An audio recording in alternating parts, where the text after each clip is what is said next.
It's a Wednesday.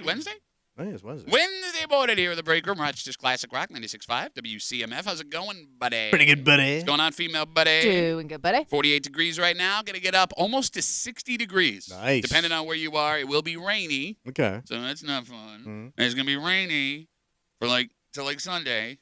So you got that going. If you got anything outside, it's probably going to suck. But as far as the temperatures go, we're not below freezing until ever. Nice. I mean, up to Thanksgiving, we do not have a moment where we will go below freezing. Feeling weird In the at this greater point. Rochester. Yes, I don't like it. I don't like it at all. But that's for another discussion. Okay. Because there's something I want to talk about this morning. What's that? The Rochester food scene is nothing to play with. Okay. And that was meant to sound threatening. We are a top 5 food city in America. We know this. But we assumed when that story came out, the top 5 food city ranking in America was based on the greasy spoon food we do. Yeah, the fun food. Yeah. Like, diners and hole-in-the-wall places and stuff that Hot we places. Yeah, you got Comfort it. food. Perfect. Yeah. All right. But that also seems to be changing What in the happened? greater Rochester area. Over the last couple of years, there has been a renaissance of high-end restaurants in Rochester. Oh. So places that have been open that you may be familiar with, Good Luck. Oh, yeah. You've heard that place? Fancy. So there's a place I have not been yet that I've heard people say is good. Red. Have you been to Red? It's good, yeah. Okay. Better than Green? Oh, yeah, sure. The Green's not a real place. Just made that up. But, Kimmy, all of a sudden there are half a dozen There are a lot, yeah. high-end. Like your 5-star kind of Well, joints. Yeah, some of them are fancier. Some of them are more, I don't know, it's like a curated menu kind of place where sometimes it changes based on the day and Question. what they have in stock. What is a curated menu? It means it changes a lot, doesn't it? I'm asking you. I don't know what that means. I thought that's So what it's it not meant. like a set menu? Yeah, they'll have a couple of their go-to things, and then you could go there. Every time you go there, it could be a little bit different. So I've never been to any of these places. I've never been to Good Luck. I've never been Really? to Red. I've never been to Nosh. I've never been Nosh. to... No, that's another one. Nosh. G-N-O-S-H. Nosh. Yeah. I think it's just N-O-S-H. Nosh. There's no G. No, I feel like, and I don't mean this to sound the way it's going to sound, I feel like I don't belong there. Not in that outfit. Oh, excuse me. Coming in with your violent gentleman shirt. Hey, what you noshing? Thought this was a deli. It's our new segment. Got a salami sandwich? Nosh. It's pretty good. Okay, Captain Tiny Pants. Why don't you keep it down while we're talking restaurants that you don't go to? I know what you're saying, but there's also part of me that just wants to try it. Maybe it's not in my regular rotation, but once I see everybody raving about it, I'm like, okay, I gotta go try it at least once. I mean, it looks good. I'm not Yeah. here to say. I don't want to put on a nice pair of pants and have to comb my hair. Does that make sense? You don't want to dress up. You don't want to go to a dressy joint. And I don't want to. I get the feeling I'm gonna hate half the people in there, and I don't want to spend my meal sitting at my table. Look at that guy over there, because you do the same thing. You know exactly. No, what I embrace everybody. I nosh with everyone. No, because you know that if you and I went to one of these places, They throw us out. well, before that, No, Tommy's dressed for it. He's got his khakis. yeah, you got your Nash khakis. Yeah. I got khaki Nash. No, if we went and we were to have dinner together, we would sit and we would see some guy across the bar, and we would come up with his entire backstory and spend 45 minutes making fun Wouldn't of a backstory. you do that we made up. anywhere, though? Yeah. I mean, this is different because that guy Okay. deserves it. See, I can't do that with my wife, though. Yeah. No, but I'm saying, my point is, no matter what kind of joint you're in, Yes. you're gonna make fun of that guy across the bar. But there's a ton more ammunition in a place like this. Okay, Yeah. there's a reason I bring all of this up. Why is that? It's called setting the table, Tommy, Oh. for a new restaurant Who's coming? do that we has got? made its long-awaited debut. So it is a high-end steakhouse in downtown Already Rochester. seen pictures. Yep. It looks Didn't we just go down this road and it didn't work? okay. I'm going to tell you Slightly- why slightly there's different. a difference. I'm going to tell you All why right. there's a difference. It is called Patron Saint. Patron saint? Patron Saint. Like Jesus stuff? Jesus was not patron saint. Would No, but like religion. I don't think it's so it's named after. I believe this was a project that the Glazers, the billionaire family, were interested in starting before they had passed away, and I think Okay. that's where the name comes from. All right. The patron saint of all of these restaurants All right. here. So that being said, see now we're getting deep in the weeds. Well, yeah, you give me these Yeah, you got cockamamie names. I just told you the name of the restaurant. I didn't name it. What do you want from me? All right. Nosh. So it's on East Broad Street, right near the Liberty Pole, where all of those kind of high-end Oh. places have popped up, Kimmy. Yeah, so it's downtown. It is downtown. I'm going to describe to you the restaurant. You ready? All right. The restaurant, according according to the Democratic Chronicle. Oh. Comprised of a large bar as well as 2 dining rooms divided by a glass-enclosed wine cellar. The main dining room centers on a dramatically lit olive tree, surrounded by 4 curved banquets. Intimate booths and banquets line the walls. The smaller dining room may be reserved for private groups, as many as 30 people. Okay. The showiest of its craft cocktails is the House Manhattan, a classic preparation that is made with iron smoke whiskey. The entire cocktail is smoked under a cloche. Did I say that the right way? No. From which it is served. It is made with olive oil, wash vodka or gin to add flavor and a richer mouthfeel. Man, which I'm what sure is the whack on that cocktail? I don't. That's got to be I a got it. $25 drink. Yeah. Minimum. Yeah. When your drink has that big of a backstory, you're going to bend over. Okay, but isn't it just a new version of the places like you always went to? Yeah, but like not like Yeah, that. but like mine wasn't $25. It was No. like 22. It was way less. No, she's absolutely right. The places I you would mean, drag like, me into back yeah, in the day. think of the guys that you used to hang out with. Like this is They're all where dead. they were. These places Seriously. ran on men like that. Oh my God, she's got you so pegged, bro. She is absolutely right. No, look, I agree with you. This is probably a super expensive cocktail, and I'm not going to buy it. But, to make the argument it's Yeah. $25, it is ridiculous, but you're also paying for the show. All Like, right. they're going to pull that thing off, and here comes the smoke, Yeah. and everyone's going to be like, ooh. And you're gonna want the pictures and the videos. Exactly. All right. I've already seen it. But, like, I'm looking, Is it open yet? I believe it is open. Did they do like a soft opening where like if you were important or knew somebody that Yeah. worked there, you got They to usually go? do. Well, we didn't get invited, so that could not have been the case. But we know jerks that did. I didn't know this place was I don't even heard functioning. of it. So then how do you know jerks Yeah. that got to go? Because we know those jerks. You No, we don't all, know actually, anybody. actually, we all know a jerk. We that all was know there. those jerks. No, we know one specific. Oh, 'cause yeah. that's the only reason I knew it was open. Ah! We know these guys because they float around, man. Okay, so as we're talking price here, And this is a steakhouse, this is a steakhouse. primarily. This is where it gets high end. Mm-hmm. The menu focuses on classic steaks, $36 to $89, including the popular 12-ounce dried age Australian Wagyu strip for $74. Okay. So, Yes. so what's the most expensive steak, though, as you said? 80? $89 is the most expensive Okay. steak. And $12 sides, blah, blah, blah, blah, blah. So that's what you're looking at. Mm-hmm. So here's, as it takes us 7 minutes to get to the start of the conversation. Yeah. What I'm trying to figure out is Yeah. if Rochester now has the economy and the money from everyday people to support all of these higher-end restaurants that have shown up. And before you go, no, I would like to point out that Ganache, It's not. I'm Nosh. joking now. Okay. Nosh, Good Luck, Red. There's a French place on Park Avenue that's also very There are expensive. quite a few that have opened in the last few years. And they've all- post-COVID. And yeah. they've all been open. The places we just named, I think, have all been open with the exception of Red Oh, since yeah. before COVID. Oh, yeah. All of these places have been around for a while. Yeah. All of them are successful. Yeah. They're gaining like name recognition It's amongst tough like. to get a reservation there most of the time. And then you still have Black and Blue out in Pittsford, which is a super high-end steakhouse that's been open for what, 30 years? Could be 20. 20 years? Okay. Yeah. So like these places are surviving and they're thriving. Because I know when I ask you, Tommy, Mhm. is the patron saint a place that is that survives and is successful in Rochester? Your response would be No. no. Because Morton's didn't work. And you had Morton's was like a national high-end chain restaurant where But it's is that super part expensive. of the problem? What's that? Dun, dun, the- dun. Yeah, we get weird here about like high end and chain in the same sentence. It could be. You know what I mean? Like people have like, I don't know if it's as much of a draw when people know it's a chain. I think she nailed it. And I don't even think it has to do with chain. I think chain's part of it. Yeah. I think Morton's is where your grandpa went and got steak. If All you've right, heard of it so, before. it's got an old name to it. This is young. This is trendy. There's lights. You heard that there's a glass wine cellar in the middle of everything. They have buffet. What is that thing called? You can just call them booths. You want booth or a table? Booth? Booth. Yeah, booth. Let me get one of them fancy Booth. booths, please. Eating No. booth. I think if you make the place sound cool and exclusive, All it right. works. Whereas Morton Steakhouse, But one of these has got to drop off. Like if you got, so right next to Black and Blue, the Italian joint that has been there for years. oh, purple and yellow. yes, Yeah. is out. They're closed. Oh, Benucci's. Yeah. Yeah. So like I But mean, is that well, a that chain was so too? like that place had been around as long as Black and Blue, and it closed. But I thought it was because the owners were retiring. I don't know. Because I read the article. Well, if it was successful, I think somebody would have bought in and open the damn thing up and here's your pasta. Unless folks are now trying to move downtown because that's where all the smoke All is. right. Look, I'm not here to argue that this will be successful. I don't know.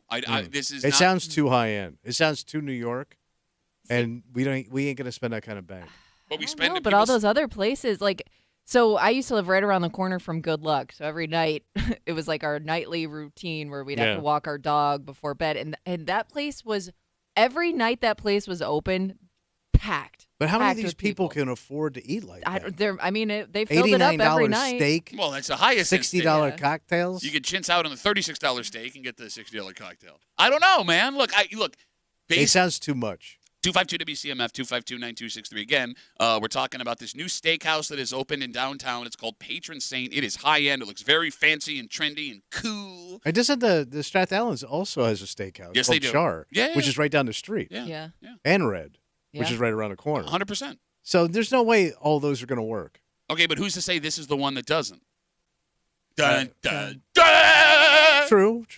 No, I guess And what you got a lot of money behind it. You said these rich people kind of started it. yeah, I mean, this is what I'm gathering from the story in the DNC. And by the way, if you're interested in something like this, there is a great story that details everything in the Democrat Chronicle on their website right now. That being said, Bag up all your money. look, my knee-jerk reaction is also your knee-jerk reaction because I grew up in this town. I feel like I know what people want, what we're into. I remember, we talked about party houses in the past Yeah. and places like Reds and Agatinas, and that's what fine dining is in this town. That's as high as you go, and it's good, and it sticks to your ribs, and you got to be full, and you got to get. But it's bang for your comfort buck. food. Exactly. Yeah.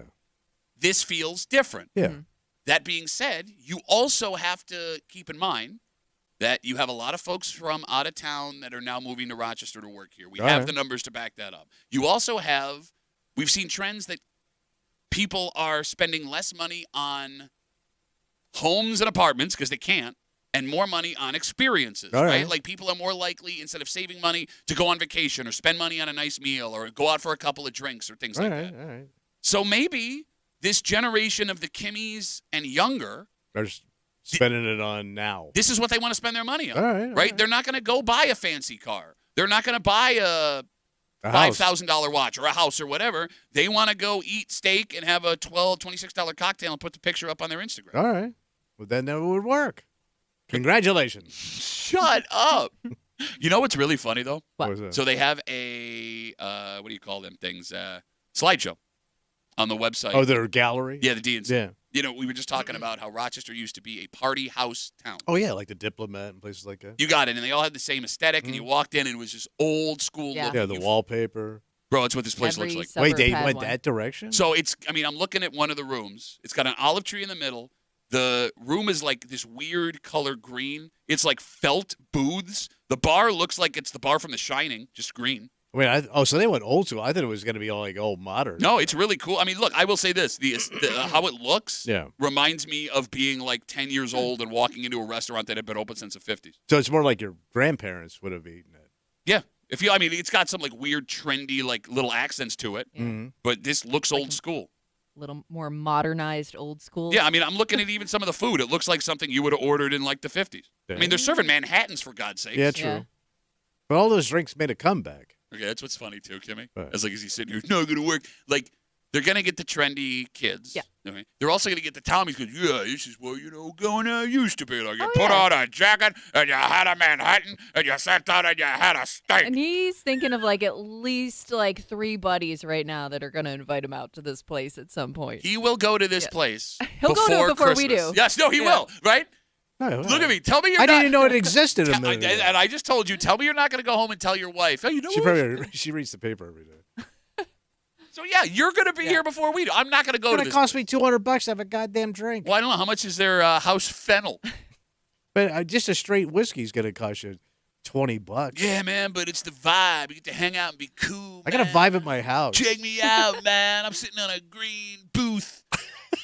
Pretty cool. Drink a booth. Take my picture like I'm in The Shining. Look, my drink is smoking. You know what the problem is, Pat? Bartenders don't give you free drinks anymore. So here, Well, yeah, that kind of curtailed my alcoholism by the way, on the road. I'm also looking at the bartenders. Yeah. They look a little older. I don't mean older as in like old. I mean like they're not like 19-year-old They're not kids. kids. Is it men or women? They're like I'm looking career at- bartenders. I'm looking at a woman who looks like a career bartender. Okay. I just have one shot of a bartender. Her name is Brittany. It's included in the story. All right. But I'm saying, like, I know how you feel. When you walk in a bar, you want to see someone who looks like they know what they're doing. Has poured a drink in the past. She looks like she knows what she's doing. Okay. I'm also okay. So I had asked what that word was. It's that glass thing you put over the drink. Like a decanter? No. A glass thing you put over the drink? Okay. So you put it, why is it over the drink? Because there's smoke coming Oh, out. so- They're smoking Oh, it. So they reveal show the it. smoke in Yeah. it? I see what you're So I'm looking at it. So then you pull the glass thing off the gotcha. top, and And then they, the like- smoke like. Yeah. Oh. So what do they call that thing? Well, I said the word, but I wasn't sure. Smoking how to pronounce glass? it. Smoking. Yes, that's what it's Yeah. called. We'll just call it that. Smoking glass. Smoking glass, which I think is also one of the 15 smoke shops that buys time on our station. Come on down to Smoking Glass. We got your smoke. Are they doing a dart league? I don't see a dartboard. It's funny too. Like I have talked myself out of going to this place. Yeah. But Well, now Tommy you- is as now we're on the edge of his seat. I might have to check it out. Tell me more. Ooh, wait. Go on. I appreciate a good steak. Shut up. What? You don't know what a good steak tastes like. Yes, I No, do. you don't know nothing. I used to wipe myself with good meat. We have a dynamite. Don't wipe yourself with meat. Got a breakup for you this morning here on CMF. It's Wednesday. You know what that means. We'll do a little hate. That's right. Hey, Man of the Week coming at you just after 8 o'clock. We told you a story 2 weeks ago. Wegmans, downstate in one of their New York City stores, is testing out a new technology. Yeah. Facial recognition cameras. Yeah. The ability when you walk in the store for them to take your picture, save your picture, follow you around the store if they wanted to, and all the information they collect they would have forever and ever and ever and ever to do with what they please. They argue this is for safety and security. Some other folks argue it's for more nefarious ideas. I know. Bad. And we debated whether or not you'd be okay with Wegmans stealing your face if they were to go through with this program. It used to be fun to talk about conspiracy theories on the radio. Yeah. There was a time, There was a conspiracy time. thanks, like 12 years ago or before, where we could like have all kinds of fun and laugh about it. And not anymore. No. Because there's a man that wrote us a letter, who, by the way, he's on your side. He says, fine, I'm going to go to Wegmans. It doesn't Oh, bother all me. right. But it's because this is nothing compared to what's actually going on. You don't even know. You don't even know, Kimmy. What else is happening? We'll get into it, man. Just after 8 o'clock, Hate Mail of the Week here in the break room on CMF, plus a whole bunch more. But first, Tommy. Yeah. Your Buffalo Bills are 9-2. Mm-hmm. Your Buffalo Bills are going into the bye week locked in at the 2 seed. If the Chiefs lose, they are now the 1 seed. Damn. Things are looking pretty good. Yes. They cannot fall. They are America's team. And we now have proof Oh, really? that the Bills are America's team. Because we found out how many people tuned into that game on Sunday. Pretty good, huh? Pretty good. Yeah. Did you see the number? I did not. Oh, my It's God. a lot. Really? We'll get into it next here in the break room on 96.5 WCMF.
America's team.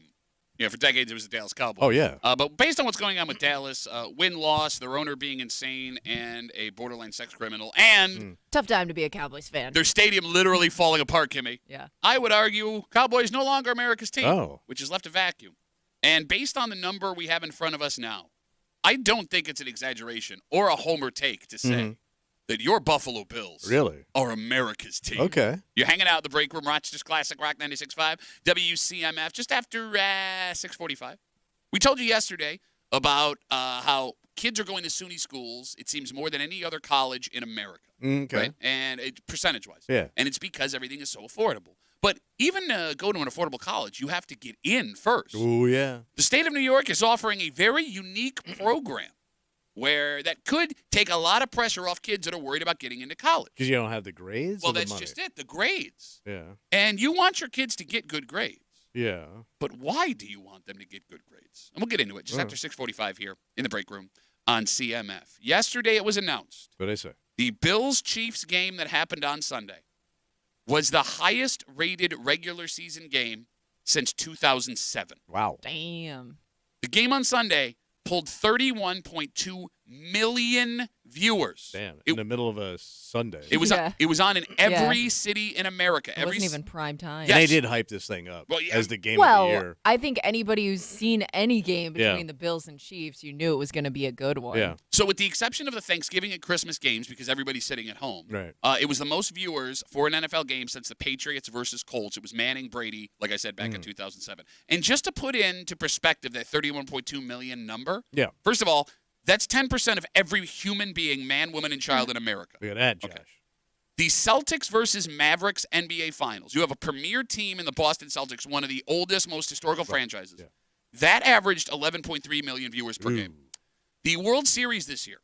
Yeah, they didn't do very good. What are you talking about? No, it was I mean, a it was dream a- yeah, I matchup. was gonna say it was Yankees, a- Dodgers, coast to coast. Both. Yeah, but it kind of blew out early, didn't it? Yeah. But initially. and they All right. still had record numbers, What'd they got? 15.8 million Ooh. viewers per game. That's So, less than half. yes, this Bills-Chiefs game doubled up Yeah. the amount of viewers of the World Series, and it's just a regular season game in the middle of the year amongst other NFL games that were happening both before and after that game. Why are these games so popular between Buffalo and Kansas Well, you get the City? two best quarterbacks. Okay, is Yeah. that what it And their is? most Yeah. exciting quarterbacks. Because I believe that last game that pulled those kind of numbers back in 2007, wasn't it Brady Manning? Yes, it was Brady Yeah. Manning. Yeah. Yes. So, I You know, mean, your two that's top guys. huge. All right, so let's work out theories here. So let's Right. start with that theory. And the phone number is 252-WCMF, 252-9263 if you want to jump in. Why these Bills-Chiefs games get these juggernaut numbers everybody in America cares. So your take is Allen and Mahomes are the best, most popular quarterbacks in the NFL. That and both of these cities look great on national television. Explain. Outdoor stadiums, Okay. they're old school. The fan base is crazy. Okay, fan They base. almost look like college games. So obviously they love the Bills in the parking lot because that's where they put Yeah, you're all right. their guys. They don't do that for. At least I haven't noticed that they do that kind of setup And they for other teams. embrace the culture. They love these guys love this stuff. No, to Tommy's point, that was the first time the CBS crew had ever been outside of the studio to do a broadcast, and they all started breaking tables at Yeah, one they point. just and I think they both look good on TV. They're almost like similar cities. Yeah, no, you're right. And the fan Similar base is, size, Yeah. they're more isolated cities. and like even going as far as how similar the fans are, I was fortunate enough to get to go to that Kansas Yeah. City Bills game last year in Kansas City. Mhm. I've been to a ton of other NFL cities, traveling, doing Yeah. comedy, stuff like that. No tailgate touched Buffalo. And Kansas City is not Buffalo, but it was the closest I've ever been to another city. Like, All right. It was everyone was super kind. They all had their grills out. The music was playing. There were bands just like it's ours. It the was great. atmosphere. Yeah, It was great. I think you can argue where's that? that Patrick Mahomes and Josh Allen are the two most popular, recognizable athletes in America right now.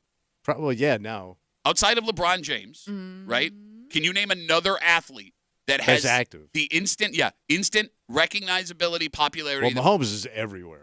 So is Josh Allen. Yeah. Josh Allen was literally just on a commercial we were watching on TV. Yeah, he enlisted. He's in the Gladiator Army. I didn't know he was so patriotic. And I think Well, and I think that these games are so like every single time these two teams match up against each other, it's gonna come down to the end, right? Like, so it's not like there has been like this blowout situation where you're just like, oh, well, another blowout.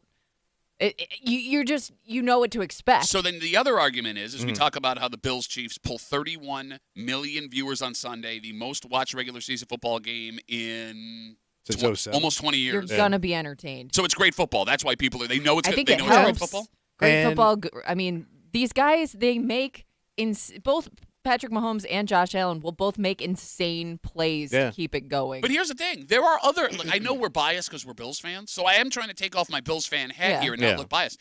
There are other great games that don't pull close to these numbers. But every time – Chiefs-Ravens? But every time they play, And these two teams, again, like it'll come down to the playoff situation, too. So it's – Knock on wood. I'm knocking on wood, everybody. So if they meet in the playoffs, this is going to be a night game. They're going to move that game. Yeah, it's always a prime time. Yeah. But I mean, they're going to put it all the way up in prime time to get the big numbers. Yeah, absolutely. Absolutely. So there may be a third sneaky reason why this game is so popular. Oh, be fun to look, yeah. Do people tune into these games because they know the Bills have the ability to beat Kansas City to watch the Chiefs get beat? Feels like it. Yeah, they're turning into the hated team. Yeah. When I was at Bill Gray's Sunday, there were a couple fans there. Like there were some Steelers fans there watching that game before it. People in other jerseys, and they were all cheering for the Bills during that game. I think that the Chiefs have just become that team that everybody's happy to see go down, especially after having a undefeated season to that point. So then the argument is that people are watching out of spite, not because they want to watch the Bills. I think they're getting there. So they think because the Bills have had such success against the Chiefs in the regular season, they want to watch Mahomes have to walk off the field with that stupid look on his face. Okay. And there also could have been an anticipation of Taylor Swift being there again. Okay. Because she made such a scene last year. Sure, but I mean, if you're doing that and you tune in the first 5 minutes and she's not there, you're out. But you still get credit for that as a rating. I thought you had to watch for 45 minutes. I could be wrong. I don't know. 252-WCMF, 252-9263. You know, it's funny. I know I'm biased being a Bills fan. You guys know how diehard I am. But I was trying last night to come up with a better NFL matchup or something that's on par right now in the NFL. Like one, your team is not in it, but you have to be home in your seat to watch it. And I can't think of another matchup that comes close. No. And I love watching football. Yeah. Right? Like, I mean, rivalry-wise, you're saying? Chiefs-Ravens is usually pretty good, but, like, if I miss that, I'm not going to, like, be heartbroken about it. Can you think of anything else? No. Not really. Right? Because not currently. Bills, Chiefs, Ravens seem to be the most exciting teams in the league right now. I know that the Steelers have technically a better record, but they can play like a boring team. You got Detroit in the mix, too.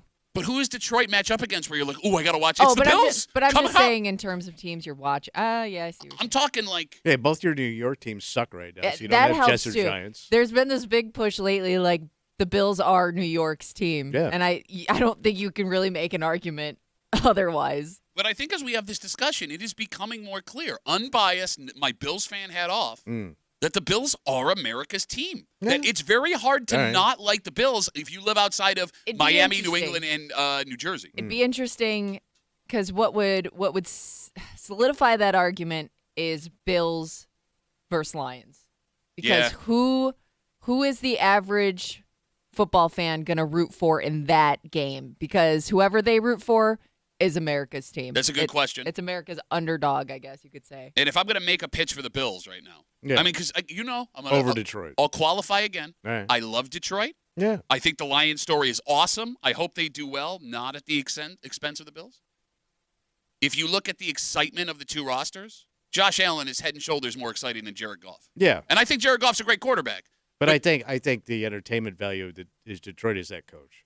That Dan Campbell is funny. He's crazy. He's everything you'd want in a coach. Okay.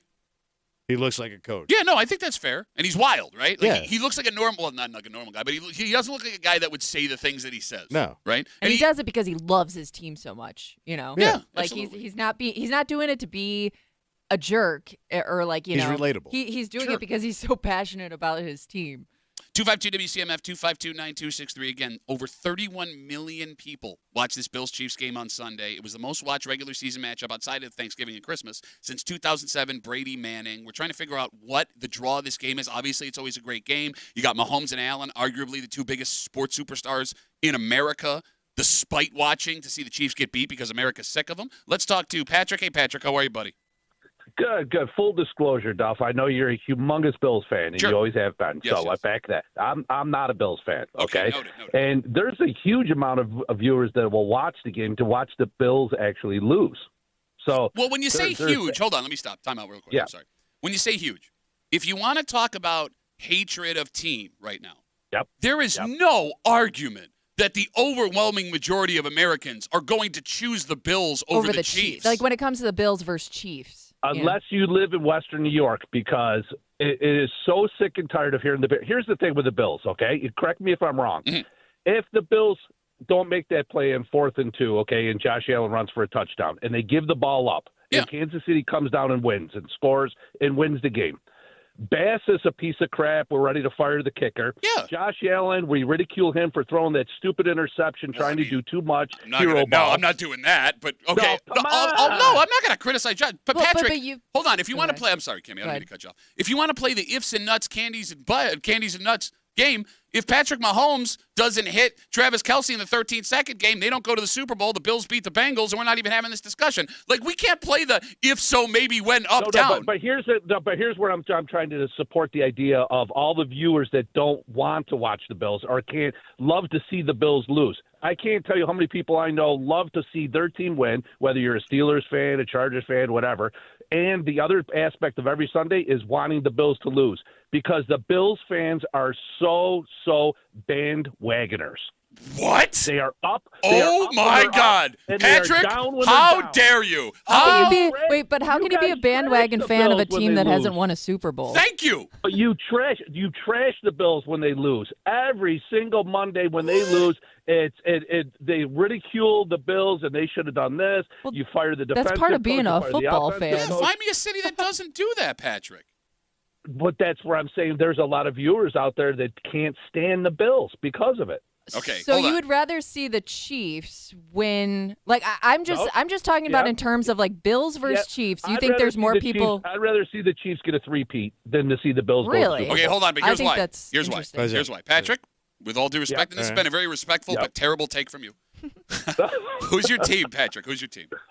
Texans. Okay. What? Wait, the Texans? Wow. All right. I don't even know where to go with that one. But I would understand why, when you are surrounded by people in Western New York it's that have easy been to born not and bred. like the Bills when you're surrounded by it. I But I get think if you it. step outside Western New York, I don't think that's the case for most people. Not to mention, and by the way, that's true. They do travel very well. Those fans are those stadiums are filled, whether it be Seattle, whether it be L.A. with Bills fans.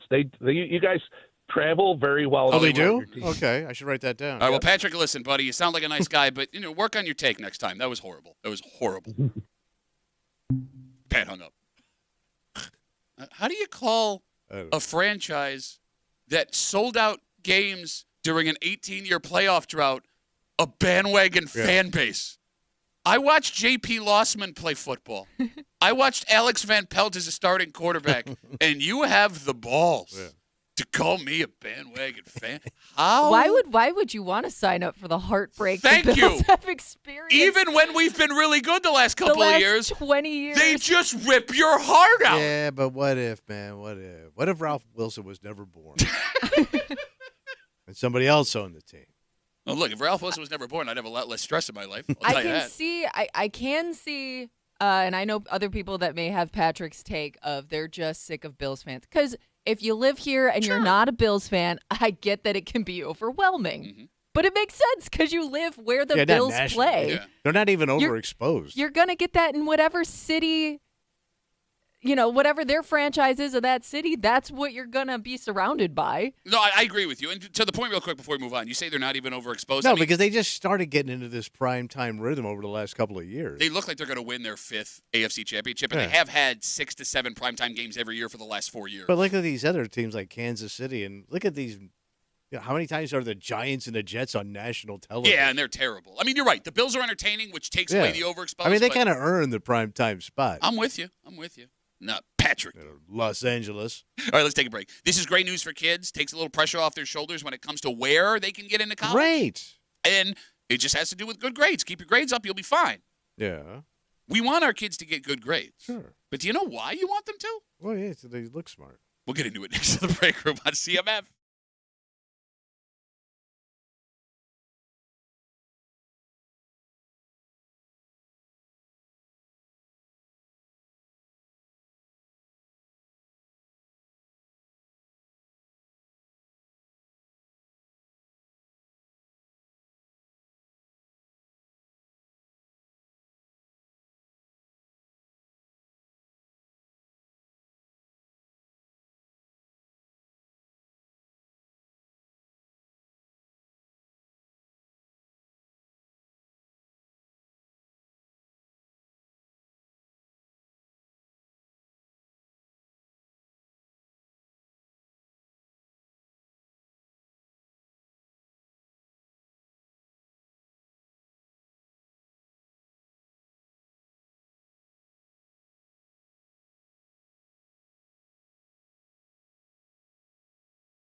Tommy, Yeah, buddy. the goal to put as many kids from New York in SUNY colleges as possible. Okay. And this might actually really help. Great. It's definitely something parents would want for their kids. But here's the thing. Yeah. You want your kids to have good grades. Yeah. But do all parents agree on the main reason why they want their kids to have good grades? Well, yeah. So you show you did your work. You hit the books. But why You applied yourself. But why do you want them to do You had that? to apply yourself in life. You're hanging out in the break room, Rochester's Classic Rock 96.5, WCMF, just after 7 o'clock. We are a little over a week away from Thanksgiving. Oh, boy. And a story on 13 Wham this week is going to start a fight in this room. Why is that? Well, there are 3 types of desserts that you could bring to Okay. Thanksgiving. Like your standard. You got it. Yeah. And depending on the family you grew up in, it can cause a riot if you show up at the wrong one. Oh. And it all comes off of a shop that everybody loves here in Rochester. And we'll get to it just after 7 o'clock here in the break room on CMF. Tommy? Yeah. The state of New York has rolled out a plan to put some kids' minds at ease who want to go to college. Oh, great. It's called the SUNY Top 10 Promise Program. Eventually, every kid in New York State whose GPA is in the top 10% of their high school graduating class will be automatically accepted into 9 SUNY colleges. Those colleges: Albany, Buffalo, Geneseo, New Paltz, Purchase, Stony Brook, Oneonta, and SUNY Poly. Okay. That's only 8. Yeah. There's one more. Maybe they should talk to SUNY about counting. Probably my fault. I might have missed one. Look, so guaranteed acceptance to these colleges, which is good for 2 reasons, Tom.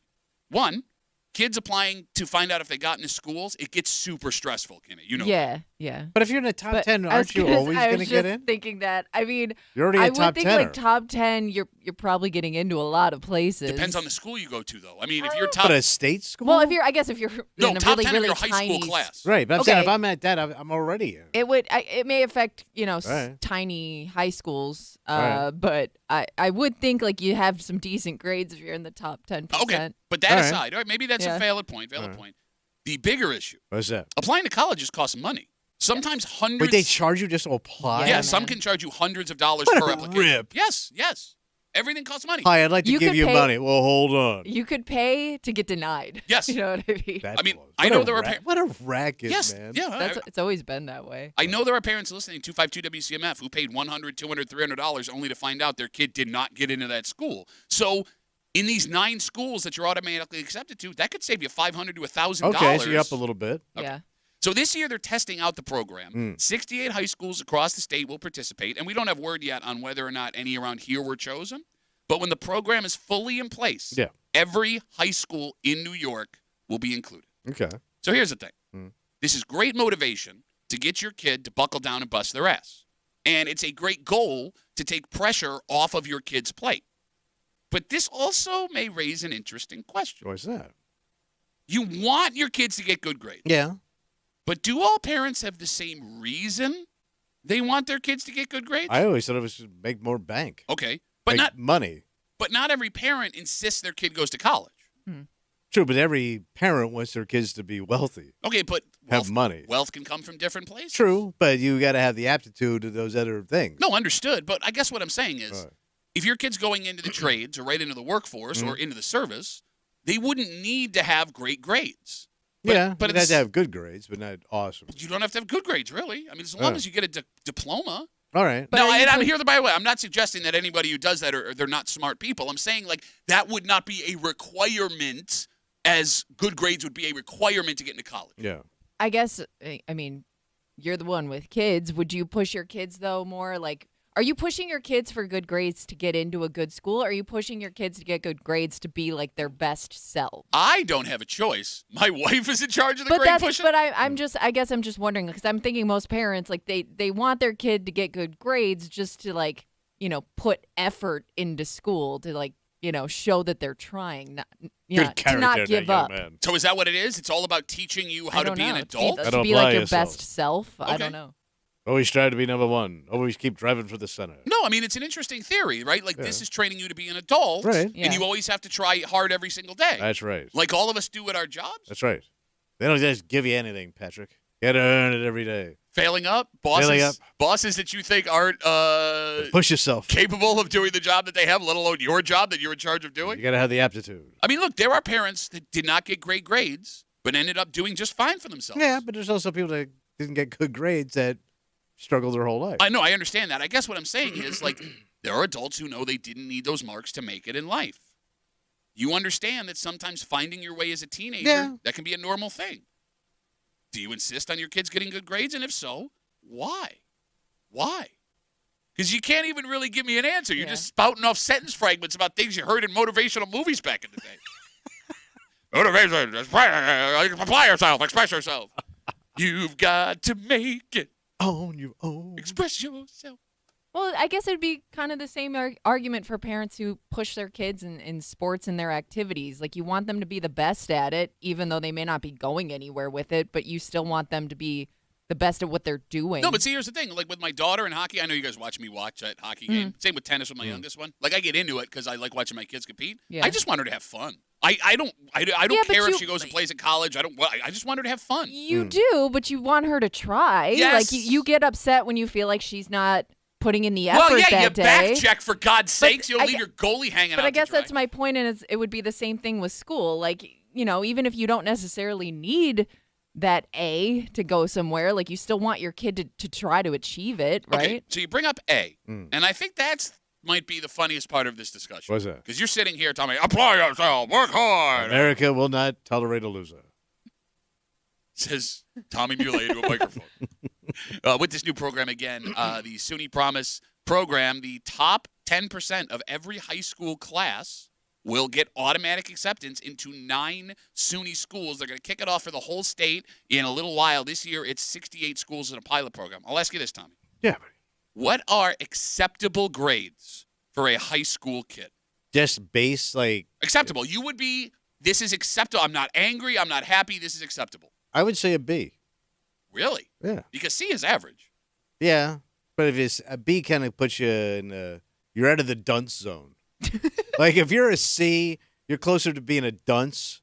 But if you're a B, you're closer to an A, in my opinion. Well, Okay. that is true. Yes. Like, if you had a closer to the A than tachometer a C. of intelligence, right now, you're sitting in a Camaro of intelligence. That's your tachometer. All right, 252 WCMF. What is an acceptable grade? What are acceptable grades for kids in high school? Because you sit here demanding Bs, above average. That would be acceptable. And you never got a B in your life. No. Nor I did did I. not. Nor did I. Like, Kimmy, what did your parents expect from you grades-wise when you were a kid? I was a B student, and they were not happy with Bs. Okay. They knew that I could push myself hard. Again, like, I was always a kid that was really bad at doing my homework and all that extra stuff, and I think they knew that I wasn't necessarily always putting in the most effort. So that's what really bothered them. Okay. Yeah, like, when you come in and you talk about your kids' grades, I'm like, man, my parents would have flipped out if I walked in with it. They wouldn't believe that's my report card. No, As a matter of fact, my whole family, I only had one brother that did good in school. My sister sucked and my other brother sucked. He did good. But none of us He did well. Superman does good. No, your grandma's son. What you were saying No, he about sucked. My father sucked at school. My mother, I think, was a fairly decent student. that? No, I mean, you're yelling out my I think she did family's really grades. good in high school. Oh, did she? Yeah. Yeah? Yeah, she went to Auburn High. So she did really good. Oh, because I heard she was a big old C. Oh, I'll ask you this, because you got your grandson now.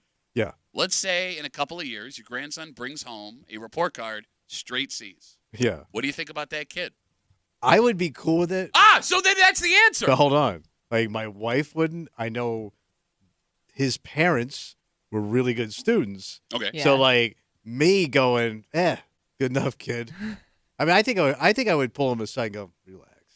I always wonder. Not that important. No, don't tell a kid Yeah, that. no, that's bad advice. Say hello. Okay. No.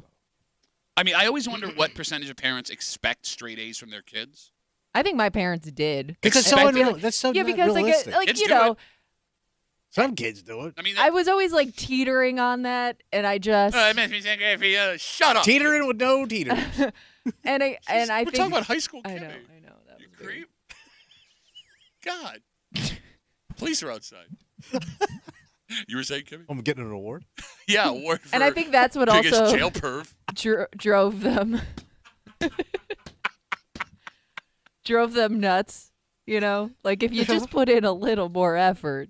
But, like, is there a big difference between having an A and an A plus in the big scope of things, like once you leave school? Again, Depends on what you want to do. I would love to answer that question. I don't know. I would not be able to tell I would you love that. to look at all the A+ kids and all the straight A kids and see where they all ended up, like financially. You know what the worst part is? Like, I remember, too, my parents, really harped on that stuff. And then, like, I did get into the schools I applied to, and I wanted to be like, as, 18-year-old me, see? I didn't have to try that hard.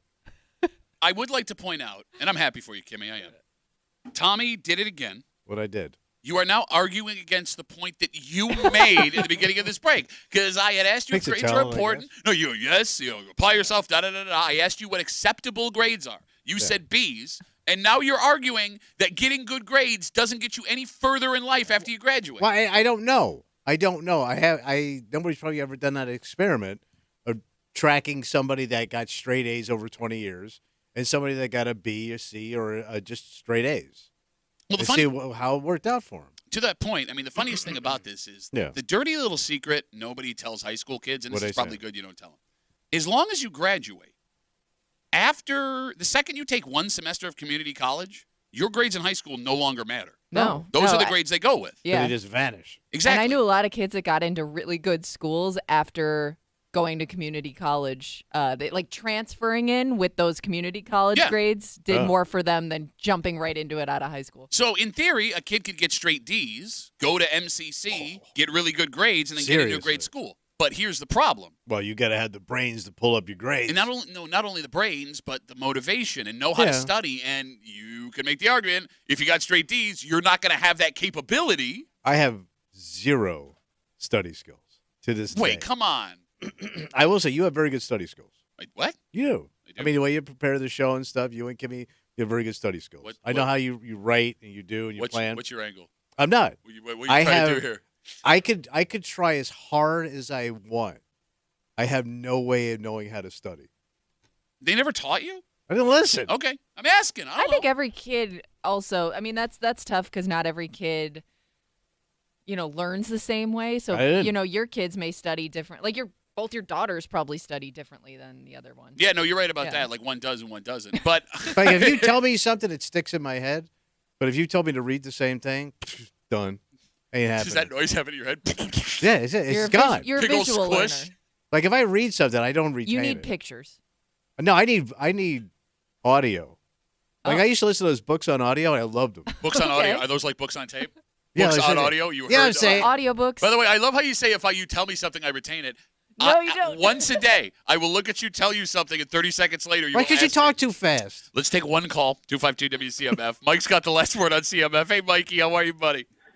Hey, Duffy, how you doing? So for once, I actually have to agree with Tommy, which is sad to say. But I think, an 80, a B student is like you're above average for sure.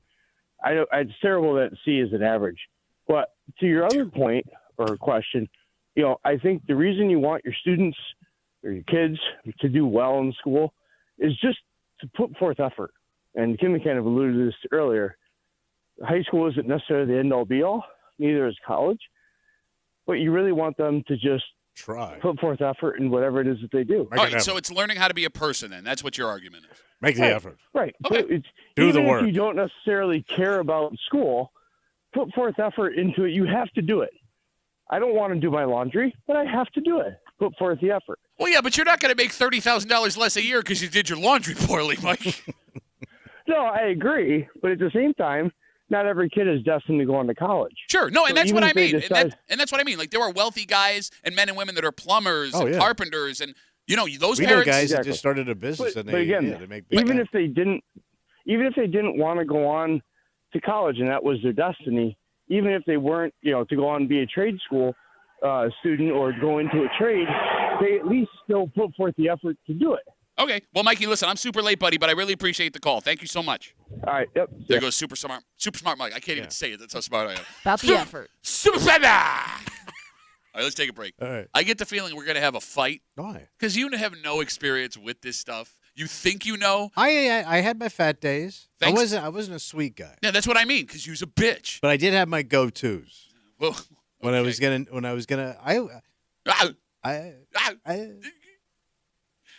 Thanksgiving is a week away tomorrow. Mm-hmm. And when it comes to desserts, yeah. I mean, those are the one food item on the table that can vary, Oh, sure. right? There are 3 types of desserts that you can bring. And I don't mean like pies, cakes, cookies. I mean the way that they are prepared. Oh. And if you bring the wrong one to the wrong home, you could cause a riot. Oh, my God. And we'll get into it next here in the break room on CMF.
This all comes down to family preference. Okay. And it's all well and good if you're just dealing with your family. But, Tom, you know the holidays, they mix people up. Oh, yeah. And sometimes you don't have the time to do what you actually want to do. So for some people, this seems like an easy solution. Okay. As long as the people you're going to take this to don't see it as a slap in the face. Ooh. You're hanging out in the break room, Rochester's Classic Rock 96.5. WCMF will jump right into the story. Okay. It's on 13 Wham this week. What do they say? Well, they went over to Leo's Bakery and Deli. So Oh, it's sweet, number so one. sweet. Yeah, delicious.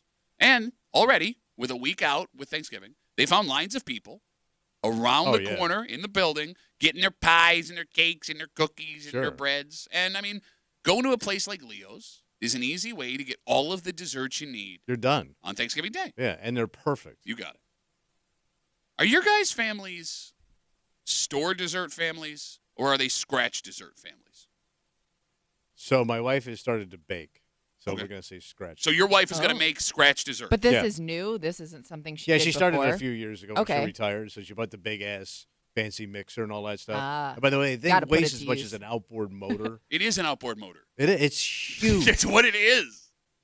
Like, it takes me a day to get it onto the counter. Can I sidebar real Go quick? ahead. Do you know how much it pisses me off?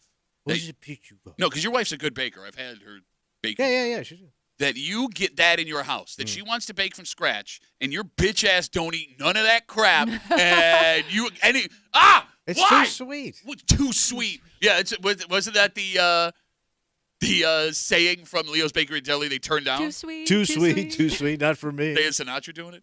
Kimmy, Yeah. is your family a store-bought or scratch dessert family? Store bought and like growing up, I didn't realize that not everybody, like, you know, those Italian cookie The trays. platters? Yeah. Like, I thought that was just a regular thing that everybody had at their Christmas Yeah. and Thanksgiving, because my grandma was very loyal to Savoyas. Okay. So, like, Oh. you know, anything from there, like, that it was stacked with baked goods from there. All right, the phone number is 252-WCMF, 252-9263. This may be a silly question, but it matters. What's that? Well, there are some folks that don't want any store-bought, pre-made, commercial. They want homemade. Yes, exactly. And if you're bringing something, that thing you are bringing needs to be homemade from scratch, because that's the kind of holiday we do around here. Like when I was a kid, my mom's side of the family was a scratch family. Yeah. Like my grandmother and her sister would make all kinds of desserts, and outside of an Entenmann's coffee cake that would randomly show up every year. Yeah. I don't remember a cake or a pie Interesting. that was ever bought from But a that's store. got to be going away. Because it's so time consuming. Baking takes longer than just flat out cooking. Well, Well, it's and straight- also, like, growing up near all those farmers markets, like, I mean, I don't know anybody that made their own pies Why would when you? you could just go buy those delicious ones down the street. Look, what you're saying is logical, and Yeah. I agree with you, but I would not feel comfortable in some families I know Yeah. buying Yeah. a pie and You're showing up with right. it. You know what I'm saying? Mm. So, with all that being said, Yeah. Oh, real quick, something you just said. Yeah. You know, who has the time and who does? It's Yeah. a dying thing. You might be right, but there are families that hold that tradition. Yeah. Also, don't forget, when COVID hit and everyone was at home, it established this new generation of people that found out they like to bake. Okay. And social yeah. media helps that too. Like, they make it look easier sometimes than it is, because they'll flash like every step by step, and you're like, oh, that's all it takes. And then I wonder how many people, you know, tried and failed, but at least they, you know, bought all the stuff to try It- at some point. Makes such a mess. Baking. But it's delicious. Yeah. But it's delicious if you do it right, because we've also all been a part of somebody who tried and it wasn't so great. Okay, fine. No, you're right. I have to trust that person. Yeah. The older you are, well, actually, no, there's like a hot zone, right? Like if you're over 50 and under 80, I want to try your pie. Okay, you're in that sweet belt. Yeah. That doesn't fit you anymore. Because you ate too many sweets. Okay, so with all of this being said Okay. up front, right? Yeah. I agree with you that purchased desserts are probably the most common desserts Yeah. at Thanksgiving. So if we're going to go that way, you also have to break it down further into the 3 levels of purchased desserts. Okay, what do you got? They're easy to rank. All right. 1, and on the top, you have the artisan bakeries. Your Leos, your Phillips European, your Savastanos, your Savoyas, But it's going to take a little bit of a drive to get to. depending on where you Yeah. are. But those are your neighborhood joints. They're small. They specialize in places like that for years. They are your number 1 powerhouse, Oregon in the power rankings right now, All right. store-bought desserts. Then come your grocery store desserts. Wegmans and Tops and Walmarts and their in-house bakery. Yeah. Right? They do a good job, but they crank them out at a faster rate. Yeah. You have fewer unique options. Like if you walk into Savoya or Leo's or Savastano's, you're going to see really unique, cool stuff. Whereas Wegmans, as great as it is, Tops as great as it is, pie, cake, cookies, you're done. You get what I'm saying? It's not quite as exciting. Mm. And then all What's the way left? at the bottom. Gas station? Nope. Still at the grocery store. Freezer section desserts. Oh, your mama's sort of name? Sarah Lee, Pie. Marie Callender. Yeah. Right? Mass produced, came in on a truck, you put it in the oven, you toss it on a plate, you fill your stupid face with it. And that is by far. Well, that's base. But it's the most disappointing. Yes. No, base, I would argue, is Wegmans and Tops. I would argue that the freezer dessert, Yeah. lower than base. Yeah. Oh, sure. Oh, 100%. Like anger-inducing. But I wonder what the cost of a fresh pie to frozen pie. Well, I mean, fresh pies, you have to take out a second mortgage on your house for a fresh pie now. They're like $30. I know. To 50. Don't do this again. I bet you a really good pie is going to cost you like at a one of those mom and pop places. Oh, at a bakery. $30, $40. No, I'm in at 25 is probably 25 ain't Yeah, getting I you don't think you're squat. going over 30. $25 for a pie. You ain't getting nothing. No, I think you have to walk You're getting in. Cool Whip. I'm fine with that. I think you have to walk in with the expectation at an artisan bakery of paying $25. Yeah, you're for going a to pie. spend. Yeah, but not Yeah. 40. I'll drop at $40 unless you're eating a pie made out of caviar and Fabergé Ooh, eggs. that'd be very tasty and crunchy. 25 WCMF coming off of this story on 13 Wham, where people are already lined up the other day at Leo's Bakery and Deli grabbing desserts. Is your family a scratch family? Is your family a store-bought dessert family? And where do you fall on the power rankings of artisan bought, grocery store bought, or freezer bought? Eric is here to argue with you. What's he saying? Well, you said scratch bacon's going away. Yeah. He's here to say, not so fast, Oh, buddy. okay. Hey, Eric, you're on CMF. What's up, buddy? Hey there, guys. Yo. No, I work in a spices and ingredients store, and I am here to tell you for a fact that scratch baking is not going anywhere. We have customers that are like have cookie platter things that the family does. They have spreadsheets going back to the mid '80s. You have to audition in order to get into this cookie thing. We've got people that start their fruitcake in June. It's not going anywhere. All right, so Eric, let me ask you this question. Working at a spice and ingredient store, I don't even know what the hell that is. is it the one in Henrietta off Jefferson? That's the one. Hey, I'll come So see wait, it. this is store just sells like spices? Yeah, it's called Spice and Stuff. You're probably not It's lying. no, I know what it is. All right, so Eric, if you could profile what the average customer looks like when they walk in and come buy your ingredients. Mostly middle-aged. Okay, so it's not ancient, broad. but it's not young. No, it's a chubbly 55. No, I think middle. Are you talking 40 or are you talking 55? Because there's a difference. 45 to 50 Okay. average. Young bakers are on the rise. She widened the hip. A lot of Don't take no 20-somethings, 30-somethings coming in, wanting advice on, grandma's recipes. Whole lot of grandmas. Serious grandma action going on. Serious Hot grandma granny action. action. Don't Google serious grandma action. You'll get kicked out of your job. All right, so Eric, I mean, I remember you got such a unique voice. We talk to you about food all the time. I know that you and your partner, you're at home cooking stuff all the time. You do that stuff. Are you a scratch family or a store-bought family? We are very much a scratch family, although we don't do much in the way of dessert baking simply because it'll be in the house then. Yeah, I get that. Got I it. get that. Well, Eric, thank you for all of your spice knowledge. I'll come see you. I'll know the voice immediately. Sure. Absolutely. Come on by. All right, I'm going to be disappointed with how you look. I want to let you know that right now. I have a picture. That's of mine. okay. Okay. All right, Eric, have a good day, buddy. You're not the only one. Take care, Eric. Spicy boy. I mean, look, the fact that we have a Soul Spice store I around did the not corner. know those existed. And by the way, that's around the corner from two Wegmans that are within half a mile of each Oh. other. That tells you how All much right, people so still bacon is make. back, baby. I wonder if, too, because he said he's getting more like 30-somethings coming in, wanting to try new things. Yeah. I wonder if that's like, if the baking thing kind of skipped a generation. Like, I want to connect with my grandma and her recipes because, But she you know, probably raised you. because like, Mother was never home. because my She's out parents stripping everything. didn't bake that stuff, so it's new to Lush. me. I know a lush when I Oh, see one. she a lush. Okay, so you're saying this is more of a bonding with the older generation. Like Yeah, grandma. like I said, it could. Grandmas are Yes. making a comeback. Because for years, grandmas, like, nobody cared about grandma. Did you have a candy bar before the show No, started? no. What were you saying? Grandma's making a comeback. Here come grandma. Well, they must be. Hot granny action. Like, No, I he's didn't saying like my grandmother. grandchildren are interested in it Right. because maybe their parents, they just went and bought it at the store because, they Mm-hmm. didn't want to do what their mom did because they saw how much work it was. But it is interesting. That might be the first generation that didn't. And I get that they maybe were the first generation that had the opportunity More to not have to do it. options, too. Right, Yeah. but no, you're right. Not that there's like this wave of millennials and older No, Gen Zs that are baking. But maybe just people that are interested in it. I don't really ever remember my mother baking when I was a kid. So my No, mother my mom baked never all the did. time. Well, yeah, but she's a generation older than my mom. Right. Yeah. And she did all that Italian stuff. But I don't think my sister was a baker too, though. Okay, yeah, but she had all kinds of weird things going on. Oh yeah, she did. You did not want to taste those cakes. Are we still talking about baked goods? Bro, I don't think she washed her hands very often. Okay. And those are Southern girl hands. Southern hands gonna Oh. J your oath. 252 WCMF. We're talking about scratch desserts versus store-bought desserts. Thanksgiving, a week from tomorrow. Then when you store-bought desserts, you got the power rankings. Yeah. You got the artisan bakery, Right. local bakery place. That's number one.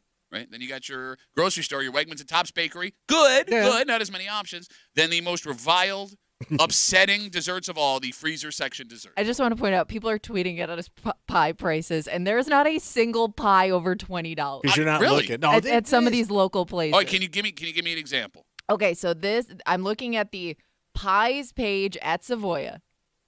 The most expensive pie, if you're going to order online, All right. is $16. Oh, that's great. Oh. I would have been happy paying $25. Man, there's no way I'm going to bake some if I can get away with $16. Yeah, but I mean, like, there's also like those family recipes. Like, yeah, you're right. Yeah, If but those are going to taste close to us. Like those Italian joints, they're so close to what your mother did. what I'm saying is, there are some recipes that can't be replicated because it's been handed down. Like, there's little Yeah. tweaks and little things. So, like, yeah, that's like my grandmother would make things I've never seen available for purchase. All right. So yeah, I wanted those things. Okay. Like my aunt, it's not baking. I know it is baking. She makes this like Oreo cream mix thing, Yeah. and it's my favorite thing in the world. My Aunt Carolyn. But you makes think it. There's she just came no- up with it? I don't know where Nothing she that got it compares. from. Yeah, but I've never seen anything close to it anywhere else. So like Oh. she makes it for Christmas Eve, and when she brings it over, it's like just Everybody did. All right. get away from me. I take a giant spoon and I just go to town on this thing. Oh, you eat it with a spoon? Don't even look at me. Yeah, there's like brownie and like cookie, and it's a pudding. Man. Bro, it's like diabetes in a I'm about to bowl. say you're going to get the shakes. Got the Oreo shakes. You're going to get the Oreo shakes. One of my favorite blues bands from the Oh, South. the Oreo shakes. Going to get the DTs off out of some Oreos. Who controlled the recipes in your family? Do you remember? So, my mother was not Italian, but she married into the Sicilian family, so she did all that baking. So I think she got it all from my dick of a grandmother. So that's interesting that they gave that up because, Eric made that comment But earlier. she didn't want to do it anymore. Okay. But Eric made that comment Yeah. earlier. Like, there are people that have to audition Oh, yeah. for these things. I know women that were afraid to give these recipes to their daughters and granddaughters because they thought they'd screw them up. Right. Yeah, they held them pretty tight. Because I was also married into another Italian family, my second marriage, Yeah. where all that stuff was like state secret. Yes. Like, you won't share it with your kids. Right. Interesting. Because I always kind of thought that was your way of like passing down something of yours. Yeah, but you you're know? doing it wrong. When you show me how to do it right, I'll show you how I to don't give know. it a dang at the dough. But those old Italian women, when they hit the kitchen, when they come over your house, Yeah. they hit it like the Marines, man. Oh yeah, I know. Like they ain't messing. They come in a I've group, been victim. and they I've been- take over. It's like Iwo Jima. Don't mess. Like, don't volunteer to help because if you volunteer to help, you're gonna be stuck there for a long time. and you know what you're gonna end up doing? Like grinding something, doing like the most miserable job in Yes. baking. Yeah, you're right. All right, so I will end it with this. That's it. And this is a warning to everybody. Okay. Because tomorrow we're a week away from Thanksgiving. Mhm. If you are responsible for the dessert, and you've even been toying with the idea of freezer section pie, cake, whatever, do not do it. Because the reason it's such a fire starter topic. Yeah. How often do you get cake and pie? Well, very few. Rarely, right? Right? It's one of those almost never foods. It has to be the most special of occasions. Yeah. If I'm getting pie, Yeah. I want the highest quality possible in that pie. Wow. So if you waste my one rare pie day with the, Mama craps. thank you, yes, I'm not talking to you All right. anymore. So don't ruin my pie day. It might be a good way to get out of going though. What, bringing a frozen Yeah, pie? you may not get invited back. If you want to bail on it, go frozen. and you'll never see him again. Okay, good call. But I will read this before we move on. Okay. It's real funny. Andrew just wrote us on Instagram. Right. My grandma passed down recipes, but left out ingredients. What Oh. a dick. Like it's You gotta Indiana Jones. It's a Yes. mystery. All right, everybody, I hope we got to move on. I really appreciate the calls. Thank you. What if I told you you Hmm. could be in New York City in 60 minutes? How? You don't have to get on a plane. You're not behind the wheel of a car. But I'm in New York in an hour from here. It's an idea that's been floating around here for 2 decades. What, human cannon? It's actually for you. Let's test it out. And here's the thing. We wouldn't have to pay for it. In fact, we would just be along the way. Oh, wow. And this is being used in 2 other states that are about the same size as the state of New York, with connecting other major cities that would need this thing. What a great idea, Pat. It's actually a really good idea. Mm. If you ignore one very, very, very Yeah. important thing. Yeah. All right, we'll get into it next here in the break room on CMF.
It is an idea Yeah. that has been floating around Rochester for 2 decades. Oh, what they floating? A super easy way to get to big cities and make it more fun. But you're saying it's quick as hell. It's super quick, and it's come up again. And what if I told you could put your ass hours away, avoid having to drive, and never have to get on a flight ever again? It's a dream. You're hanging out in the break room, Rochester's Classic Rock, 96.5, WCMF, just after 7:45. We talked this morning about how great everything's going with the Bills. Mhm. And highest-rated NFL regular season game since 2007.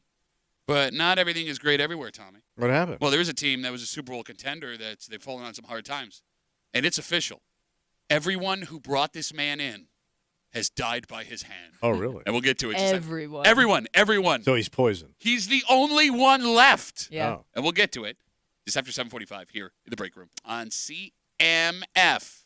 High-speed rail. Oh, yeah, they've been talking about that before. Yeah, so you've seen them in Like Europe. they kind of have like in Japan. Yeah. Asian countries, some European countries have them. But one politician in our area wants one here in Rochester. All right. State Senator Jeremy Cooney, who, by the way, you love all of his ideas, it seems. Well, because he's a jet setter, man. He's going to give me my self-driving car. Yeah, that was him. Which leads to the hover car. Uh-huh. And now we get jet train. Yeah.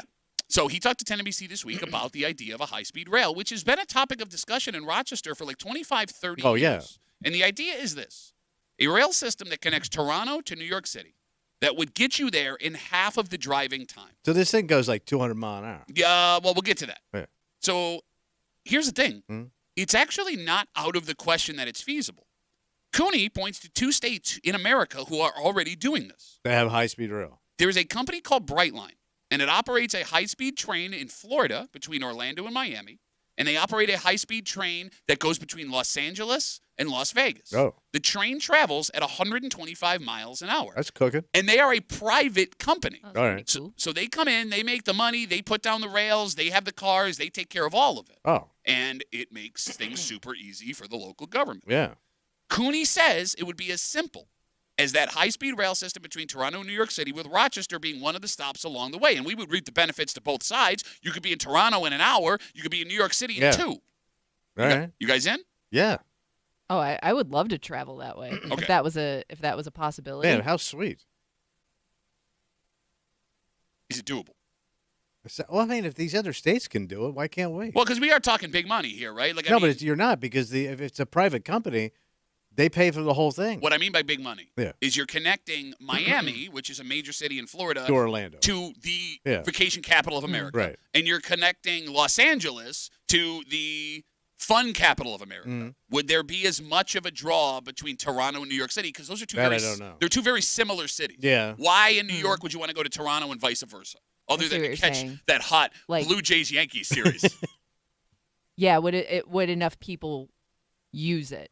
Well, don't it'd be you great think- for Canadians coming down. Yeah, But don't you think enough people would be using it in these upstate cities? You know what I mean? In Going to between cities? one or two, going to either of those places. Like if you want to going go to a and Sabre from. or a Bills game. Yeah, but then you also start to wonder how many stops are there, because every Yeah. stop you make, it takes longer to make the True. initial trip. I figure if it's high speed, it only stops at the major points. So Buffalo, Rochester, Syracuse, Albany, New York Yeah. City. Yeah. something Okay, like and then there would be that. Well, another. Yeah, but that wouldn't get you there in 60 minutes. That's what I'm saying. Well, 2 Right. hours to New York No, City. but if even you had if to it- keep making those That's what I stops. But mean. even Yes, if it yes. was 3, let's say it was 3 hours to New York City, it's still faster than Oh. driving. Yeah, and you know? Amtrak, Yeah. right?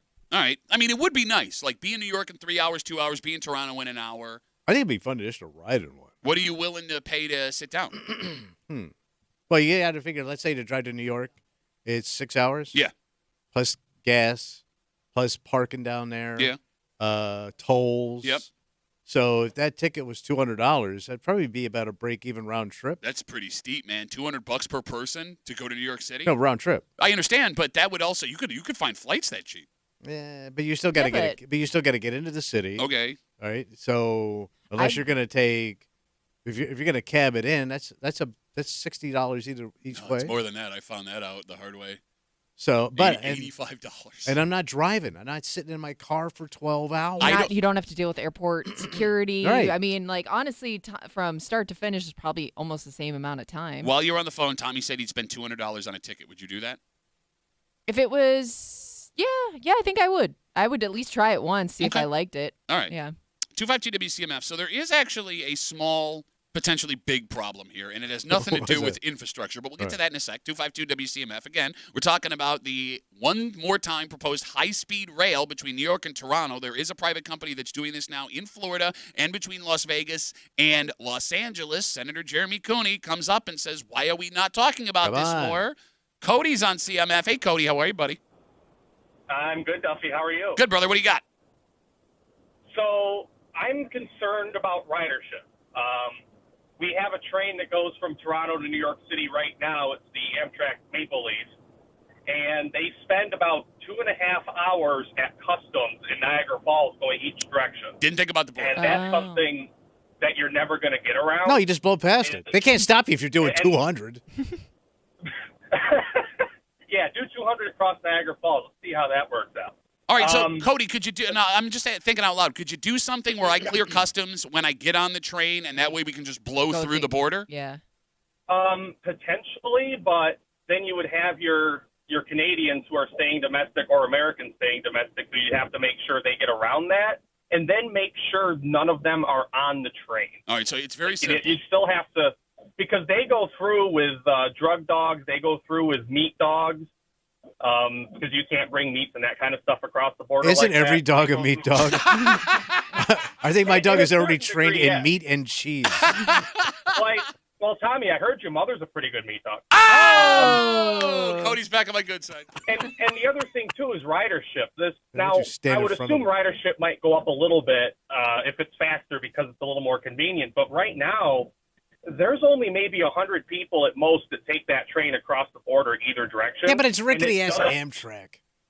And the train doesn't get full until it gets to Albany. I mean, Okay. Albany to New York Well, those are City is the prisoners. main commuter corridor. Okay. Those trains, I mean, I've seen them have 10 people on them going through Rochester. All right, so Cody, as a man who works on trains, you don't think this is a feasible idea?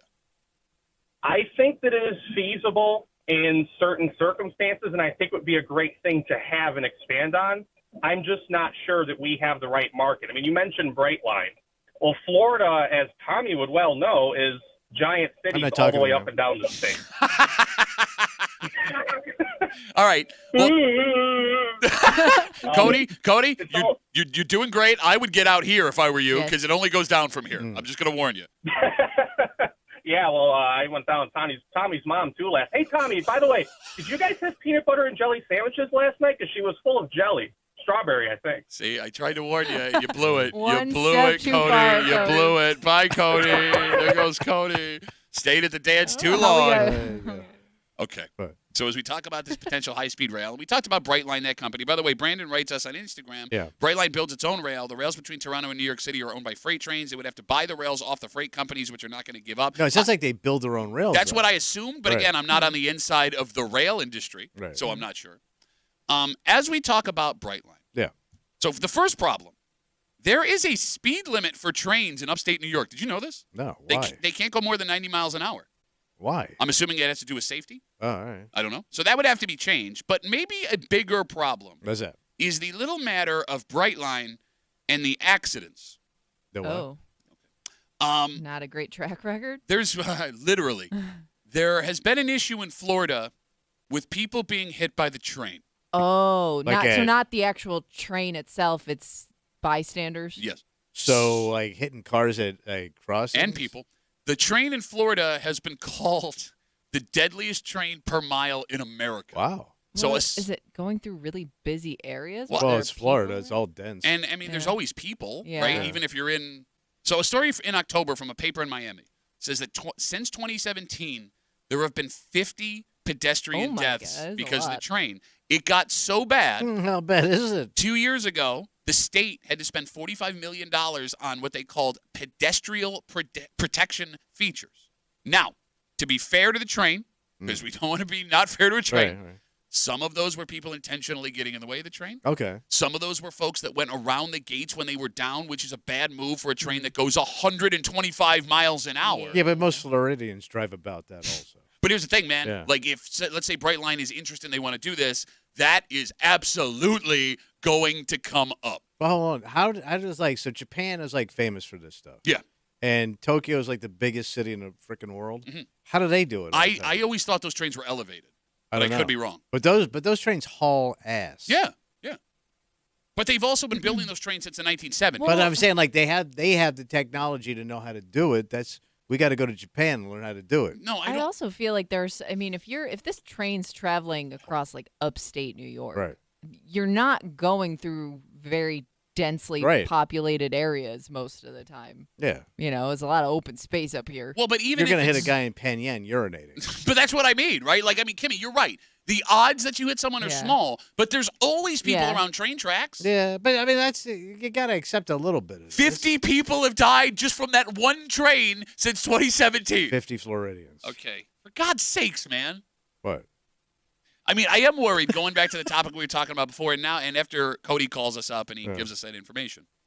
This does feel like one of those things we think we'd use, but never actually use. And I don't want to compare it to the fast You ferry. like the convenient having it there Yeah. to look at? Well, let's talk about the fast ferry. And it's not a fair comparison right out of the gate because the fast ferry was all of our money. Yeah. Yeah. Like, this would not be that. Right. Rochester also would not be the focal point like Yeah. it was for the fast ferry.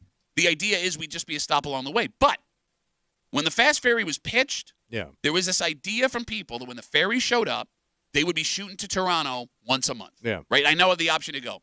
And then the price showed up, Mhm. and then life showed up. And the people in Toronto were not coming down. You got it. But even the going Rochester to Toronto, Yeah. it did not sell tickets like they thought it was. Yeah. People didn't use it like they assumed they would.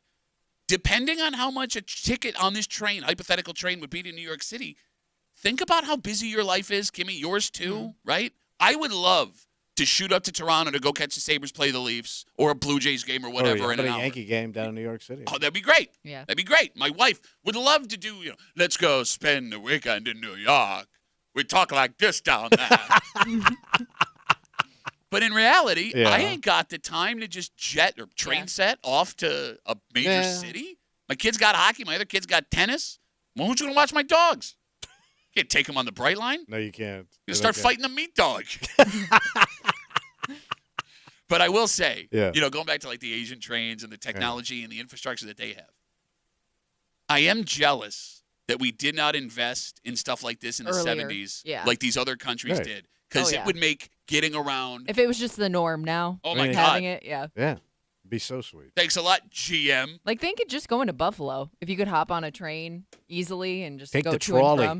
Take Well, the no. trolley to work. I mean, you'd already have 10 days a year that train would be sold out from Rochester to Buffalo for Bills games, Oh, yeah. right? Like, think about that, man. I know. Even just a 60-minute jaunt. Yeah. I'll take the full ride on the train if you can drop me off right in front of the stadium and bring me back to I downtown. mean, that's how a Rochester. lot of people go to Yankees and Mets games down in the city, yeah. right? Sounds awesome. Yeah. I mean, hell, in England, there's a train you can jump on, and it puts you in France, like immediately.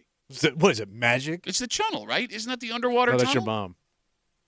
Oh, she's channel. Why don't you call Cody? Don't come after me. That doesn't even make sense. Oh, there's a channel. Your joke sucks. It's wet, and a lot of people have been running through. No, it's dry because it's under the water, so you don't even have your channel facts right.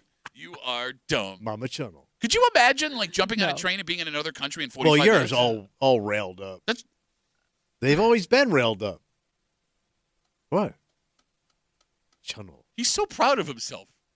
I also wonder too with this, especially if you're going over to the border, like we said, like how inconvenient going through like a security Yeah, like Cody brought up. situation would be. Like I wonder how they would not get around that, but make it easy and quick.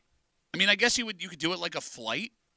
Yeah, I Yeah, would think but they then do it that- at the station, like when you get off a plane. No, but like to Cody's point, the second he made earlier, like if I get on a plane and go to London, Right. I can't jump off in the middle. Yeah. Right. Whereas if the train starts in Toronto, stops in Rochester, Buffalo, Rochester, Syracuse, Albany, I have the ability to get out where I didn't tell customs where I was going. But you could put customs in every one of those things. They don't have to be big 'cause you're not dealing with that many people. Okay, You could put a customs office in every one. I don't know.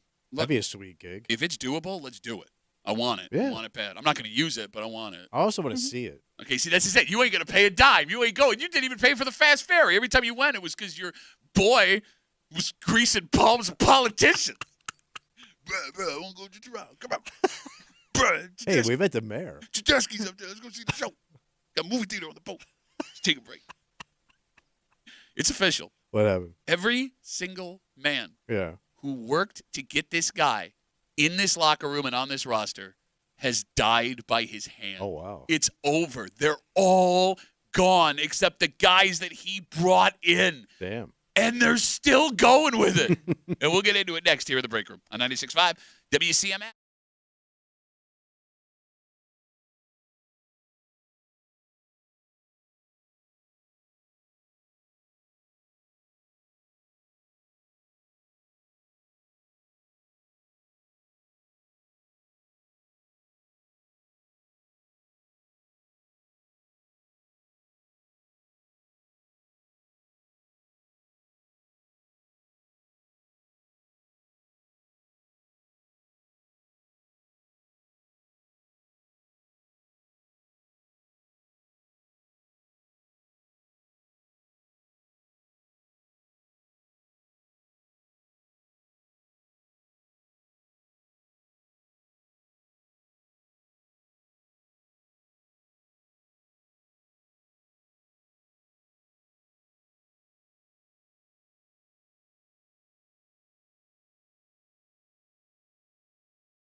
They say be careful what you wish for. Oh. That the devil you know is better than the devil you don't know.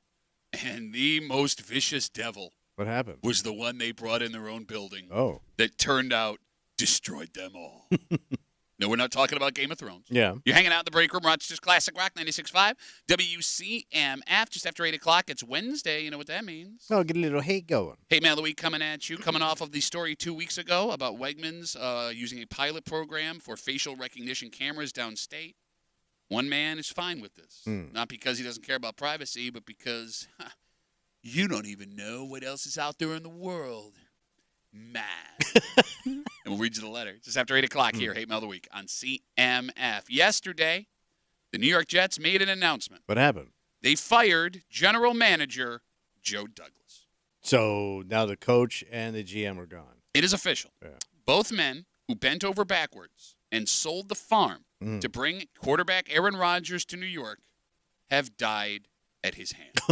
Before the season even ended. Yes. I mean, Kimmy, they Oh, didn't.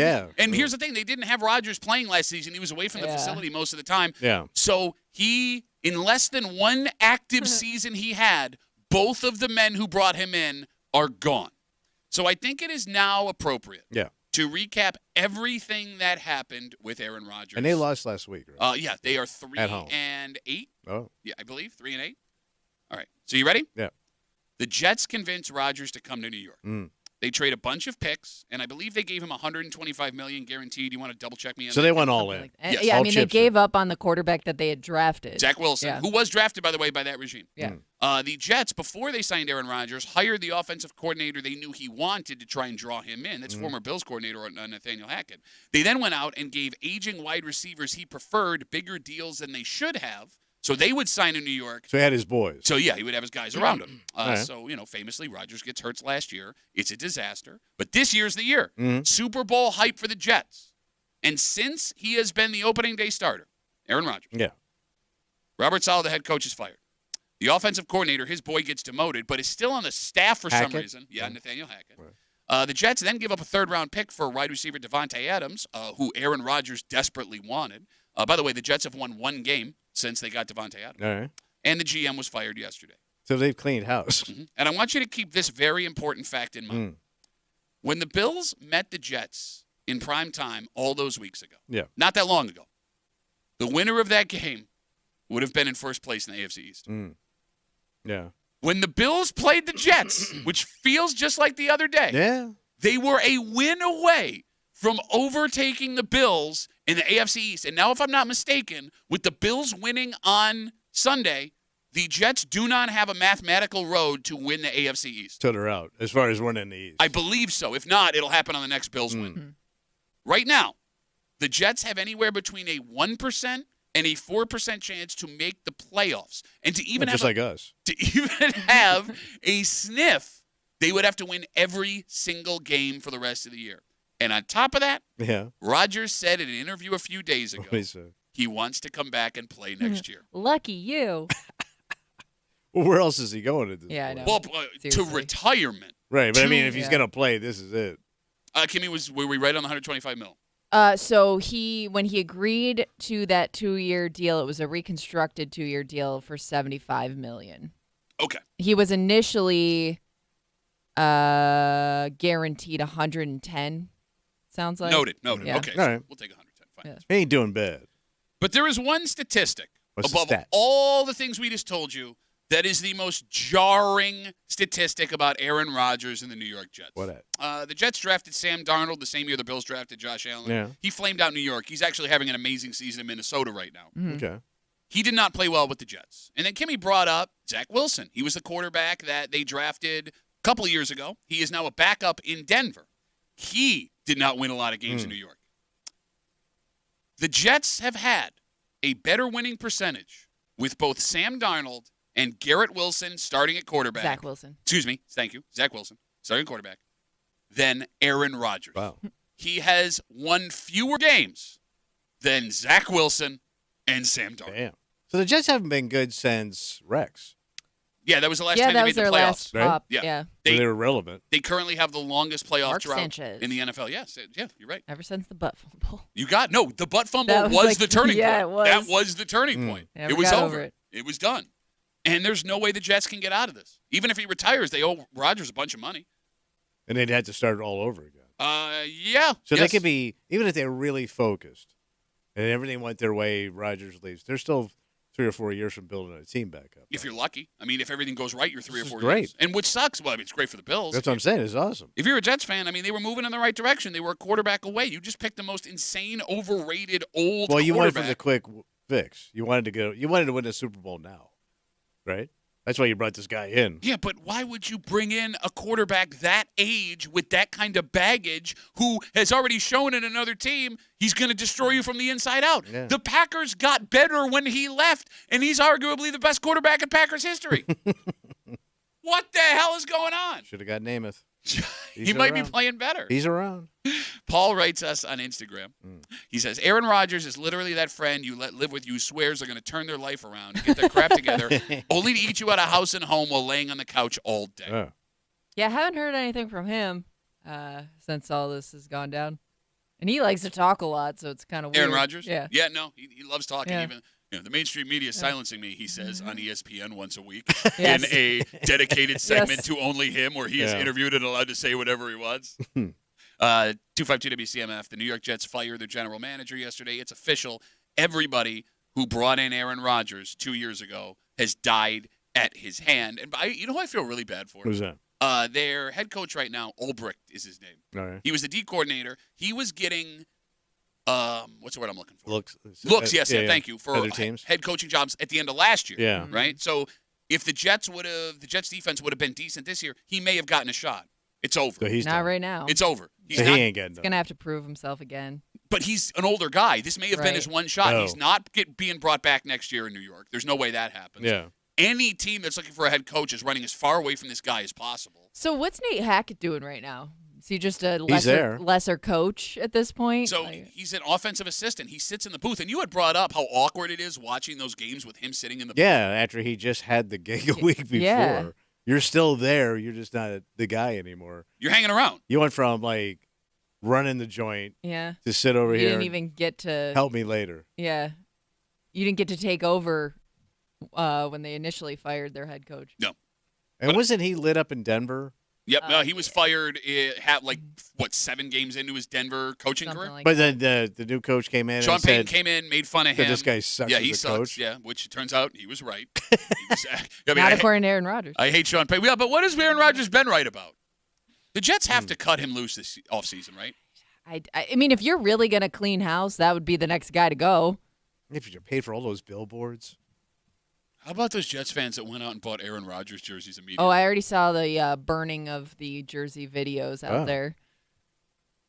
And I guess Aaron Rodgers is who Aaron Rodgers is. Mhm. He's got his But you personality. knew that when And- you but- brought him in. And that's just it, right? Yeah. You can't blame the Jets. Or you can blame the Jets for what they did. Yeah. I guess the most mind-blowing part of this whole thing, in What's my that? humble opinion, What is that? why did Aaron Rodgers think this was going to work? I don't The know. ego. He thinks he can Well, fix anything. and he maybe thought he'd have more say, which maybe he does. He's had in New all York. of the say. No, I'm It's saying gotta be his when he ego. left Green Bay. It seemed like things were going south there, so maybe he thought it would be better somewhere else because that's the only place he knew. I guess right? what I mean is this, right? I get the ego part that you think you could walk in and turn this team Yeah. around. Mhm. Fine, right? I understand that. I'm talking about the off-the-field stuff. He is aware he's a lightning rod. He enjoys it. Yeah. He knows that people question his lifestyle. That's why he lives the way he does. Yeah, he's a beatnik. He Yes. wants to be that guy. But part of me thinks he does it for the attention. I'm sure almost. Yeah, I take I live in the darkness. Yeah, I just take time off when I want. What are you gonna do about it? I'm very anti-vaccine. Yes, I work for the Jets, who are owned by Johnson & Johnson, who's one of my close personal friends. The guy is a walking contradiction. But you are walking into the largest media market Yeah. in the world. Yeah. In the world, with newspapers Oh. and sports talk shows that are going to light you up the second you screw up. Yeah. You have a history of saying the wrong thing, doing the wrong thing. You thought that was going to be okay? But maybe he's trying to grab a little of that late in his life Brady glory because don't forget his whole career has been overshadowed by Tom Brady. Oh, okay, fair. Right? Yeah. fair. So maybe he thought I could at least get one in New York and Oh. I get to be in that echelons of greatness of Sure. quarterbacks because Yeah. you did it. I'm thinking it's all ego. Okay, that's fine. That's fine. I guess. But once you tear your Achilles, I would have thought that's the time where you're like, well, it's just not going to happen. You didn't have the muscle for the lift, right? I can boil it down into one sentence, I think. All right. Aaron Rodgers considers himself a smart guy. Yeah. A smart guy. He's an intellectual. A smart guy would not have made that decision, knowing the history of all of the quarterbacks that went there and couldn't succeed and how hot the heat would have been with the way you live your life. And I can only pray, and if any of the Jets decision makers are listening, which I'm sure they're diehard Breakroom fans, I highly encourage you to give him one more season. Because I think next year's the year he turns it around. Okay. I think that could be the year. Yeah. All right. I think next year's the year, guys. You should give it a go. Go get him, buddy. You know what sucks, dude? The Bills are on the bye this week. So you would have the opportunity to watch the train wreck the Jets are, game beginning and end. Jets are also on the bye. Yeah. Oh, they both have a bye? I thought that was interesting. That sucks. I was really looking forward to watching it. And nope. No. Let's take a break. It's Wednesday. It's 8 o'clock. You know what that means. We're going to get a little hate. That's right. A bit of an alarming story for some people, just because they want their privacy. Yeah. Wegmans, a program they're testing downstate involving, excuse me. The facial recognition. Thank you. I'm sorry. They watching your ass. You got it. We had a debate in the room about whether or not it would bother you. This does not bother me. No, I figured they already had all this stuff. And by the way, if you didn't hear the story, we'll catch you up real quick. And there's another man who wrote us a letter based on your take saying it doesn't bother him either. But that's not why it doesn't bother him. Okay. Because if you heard about this, you don't even know. Man, we'll get into it, man. All right. Next, here at the Break Room on 96.5 WC.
We're living in weird times. What happened? On one hand, we're all concerned with our privacy. Yeah. While at the same time, we assume we have no privacy at all. Mm. And proof of this is in a story about a plan Wegmans is testing out in one of their New York City stores. They say it's solely for safety. Mm. And they may be honest. Yeah. They could be completely upfront. But for those who worry about slippery slopes, could get icy out there. Boy. Unless you believe they already have everything they're looking for with this, man. It's Wednesday, it's 8 o'clock. It's time for Hate Mail of the Week. You're hanging out in the break room, Rochester's Classic Rock 96.5, WCMF. And about 2 weeks ago, we shared with you a story, a plan Wegmans is testing out downstate. They have started a pilot program in one of their New York City stores and have installed cameras that remember your face. So it's all that goes into this big face bank. Yep, face bank. Facial recognition, and it works like this. As Tommy so eloquently put it, when you walk through the door, the camera takes a picture of your face, and that camera would have the ability to store information about you in their database. Wegmans, in theory, could know every moment you walk in or out of the store. Oh, yeah. They could, in theory, identify where you are at all times in the store. Track you. Yeah, how much time you're spending in each thing. They could, in theory, determine how much you spend every time you walk through. The technology could be kept in a file, and they could save whatever information they wanted when you walk in. Wegmans says they want it for safety, and we assume that means combating shoplifters, right? Yeah. But folks are concerned. Folks that are concerned with digital privacy say this could be used for two specific other things. A grocery store would know a ton about you personally, and they could use it to sell you on things or manipulate the way that you shop. Well, my habits. You got it. Or the bigger issue, a story on a website downstate talked about the potential for dynamic pricing inside the store, meaning if Wegmans knows you spend more than the average customer, the price for certain items could be higher for you than it would be for somebody else. And this already exists online. That's why they tell you to clear out your cookies before you make big purchases, because if an airline is aware that you are willing to spend more, they will charge you more because they won't show me. Yeah, they recognize it's you when you log on. Okay. Now, at the moment, what we just described is a pilot testing program in one store. And the only people it's being used on are employees who agreed to participate. But there are already grocery stores who use this technology. Yeah. And Tommy, if they're doing it, it's not insane to think it's just a matter of time before Wegmans does. Oh, yeah. So when we had this discussion, we asked, are you okay with Wegmans having your face, having the information? And you, without a second of hesitation, said, yes, I'm fine with it. Doesn't bother you? Yeah, but I figured I thought they were already doing this. Okay. And I figured the government's probably already done. We're all doing it. Kimmy, the airport does it. Kimmy, this didn't bother you much either. No, it's not going to stop me from shopping there. No. Essentially. It's the future. So it turns out you two are not alone. In fact, we had got a letter about it. Oh. But this guy being cool with it is cool with it for a different reason than you guys are. Yeah, they're not going to do anything mean with it. Actual physical letters sent through the mail telling us we suck, wanting us fired, opening our eyes. Man! Sit back and enjoy today's Hate Mail of the Week. Can we stop with the technology scare tactics for ratings on your show? I don't care that Wegmans wants to read my face and keep a file on me. The reason is obvious. They already have all of the information they could get from those cameras. And if they don't have it, they could just pay to get it very easily. You're being hustled, led to believe that you have control over your life and privacy when in fact you do not. We all gave that away when we decided we wanted smartphones to do everything for us all the time. I would bet Wegmans has had those cameras for years and just didn't tell us. You really don't think the government has those cameras set up in different places for the same purposes? You all sound like sheep being led to the slaughter, concerned how white your coats are while paying no attention to the shepherd with the axe. The battle for your privacy is over and you lost.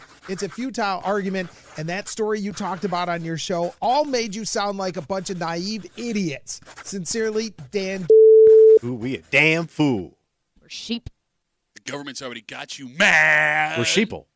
You're living in a simulation, man. Welcome to the Matrix, man.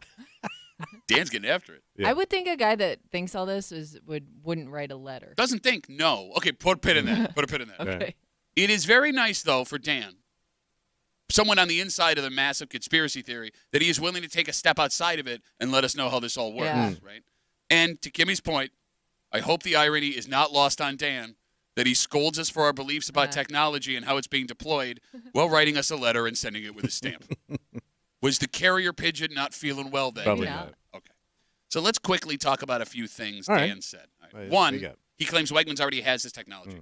If they did, why stoke controversy by announcing a pilot program? Yeah. Right? They could just keep using it and not say anything, right? Because what Wegmans is doing ended up becoming a national story, which ignited a debate about privacy. Yeah. Right? That doesn't make much sense. Forget privacy sense, business sense. 2, his claim that the government has facial recognition cameras watching us at all times. I understand the technology exists in some places like airports, border crossings, military bases. But the idea that there are corner cameras set up that can read your face in the moment all over the place that we don't know about. You don't think they'd use those to solve crimes right away? True. You would think it'd make a lot of people's lives easier in that sense. It would be the only reason to have them. Yeah. Right? Outside of watching the sheep. Man! But I don't think that's, I think that's coming. It's in the house. Oh, my God. I think eventually, because China already does it. Oh, China does it? Yeah. Oh, get the hell out of here. Yeah. And we got egg rolls, and then we didn't have them before, and now we got them. And we negotiated the whole cheese thing with them. Yeah, and we talk about high-speed rail. They got the high-speed rail out there. That's coming, too. Yeah. Okay. All right. Can I do a quick sidebar? Go ahead. that? About the whole sheep thing. The second I hear someone use the word sheep like that, I know the argument is over because you're out of things to say because you've resorted to farm animals. Shut up. Shut up. So you are in agreement with what this man wrote. Man. Then I think eventually this is. No. He I don't know it's if it's already here now. Yeah. I don't know. But it will be the future. Cameras. Yeah. Okay. Why wouldn't they? Facial recognition camera. Well, I mean, cities would use it. Well, I mean, let's talk about, first of all, the expense of something like that. Right. To have to put facial recognition cameras all over major cities in America, right? But they already have cameras in place. Man. Do you hear yourself right now? And so do I believe London does this too. Okay. Man. Yeah. So when you were running your stupid face over there, telling all your stupid Right in jokes, my face. they saw the Queen was watching all of it. Yeah. Oh, no, that troll has shut his mouth off again. He's stealing Tommy's jokes. He's doing his 8-year-old joke. She's dead by then. Yeah. She's running my face. She's watching it from did she not die, man? Is she just running the camera program? She's on that island with Kennedy. Man. And Ed Sullivan. But the quote that stands out here. What's that? I'd like to read you the quote from, was it Dan? 252 WCMF. Quote, you are being hustled. Led to believe you have control over your life and privacy when in fact you do not. Does Dan think that sounds profound? Because we're kind of in this weird spot. Right. Tommy, you see this camera idea at Wegmans and you do not give it a second thought. No. Okay. And that's probably not the right way to be. But then Dan sees it, and all of a sudden it's just one part of a massive global conspiracy that's closing in on us like a boa constrictor. And that is also definitely not the right way to be. Okay. The appropriate response to this story lies somewhere in the middle. Ask the company what they want to do with this stuff while deciding if that's something you want to expose yourself to. And here's the thing. Most people will. Yeah. Because, like we've said before, we already do. But it's getting really exhausting having to hear how everything is part of some massive conspiracy theory, right? Like, I get that you don't see the value in giving up your privacy for what you get from Wegmans. Yeah. I understand the same take from you, Kimmy, right? Fine. I take appreciate the convenience. that. Yeah. Absolutely, right? But to think that this is connected to some other thing that's eventually going to come out this way, and then like 30 years from now, I'm going to be sitting as I'm being led to the slaughter in handcuffs, and I was just, Dan was right, man. Dan tried to warn me. Dan, I'm sorry. Help me, Dan. Dan, help me. Help me, Dan. 252 WCMF, 252-9263. Folks are waiting on hold. All right. Again, coming off that story, Wegmans, Hate Mail of the Week, with the cameras, the identification cameras. We're testing out a pilot program. Dan writes us, says, shouldn't even have this discussion. Government's already watching you all the time, man. Wegmans already got this stuff, man. Think you know stuff, man? You don't know stuff, man. Let's talk to David. Hey, David, how are you, brother? Good. How are you, Duffy? I've also found that when people don't know what they're talking about, they start yelling too. And you've been yelling for like the last 4 minutes. Man! The funny part about this is that did we forget about Edward Snowden? Just because he's in Russia doesn't mean that didn't happen. He exposed the fact that all of the cellular companies were in fact spying on us and saying that they weren't. No, I think you're missing Now, my point here. the Hold on. governor- Hold no, on. hang No, Duffy. man. You've yelled enough for the Man, last 3 minutes. on the Listen to show that I somebody get else. paid to be on. David, hold on. Let Yeah. me stop you real quick. Let me stop you You know real I'm right. quick. That's Oh, but true. That's a real thing that happened. and I he's gone understand, because of and I it. am trying to explain the difference here, David. I am explaining the difference. I understand that the cell phone that I possess has the ability Yeah, I to don't know what listen. it's doing. Has the ability to listen to me at any time. I mean, we get that with targeted ads. It picks up the mics. We're aware of this. Yeah. The Snowden story is out. What I said before is, are you willing to exchange the convenience of what you get for what you are willing to give up? And David, the overwhelming answer from the majority of Americans is yes. So go on. I'm sorry. Yeah. No, so my point was that I feel like you're picking on the hate mail of the week guy when the fact is like we're all unfortunately exposed to this situation and there's literally nothing at this point we can do about it, because in his note he said we've allowed it for so long that there's no chance in returning back to the way privacy was privacy. No, but nobody David knew your business. But you know David, what I mean? but David, I think you're wrong. It's a personal choice because David, you're calling up with this take, right?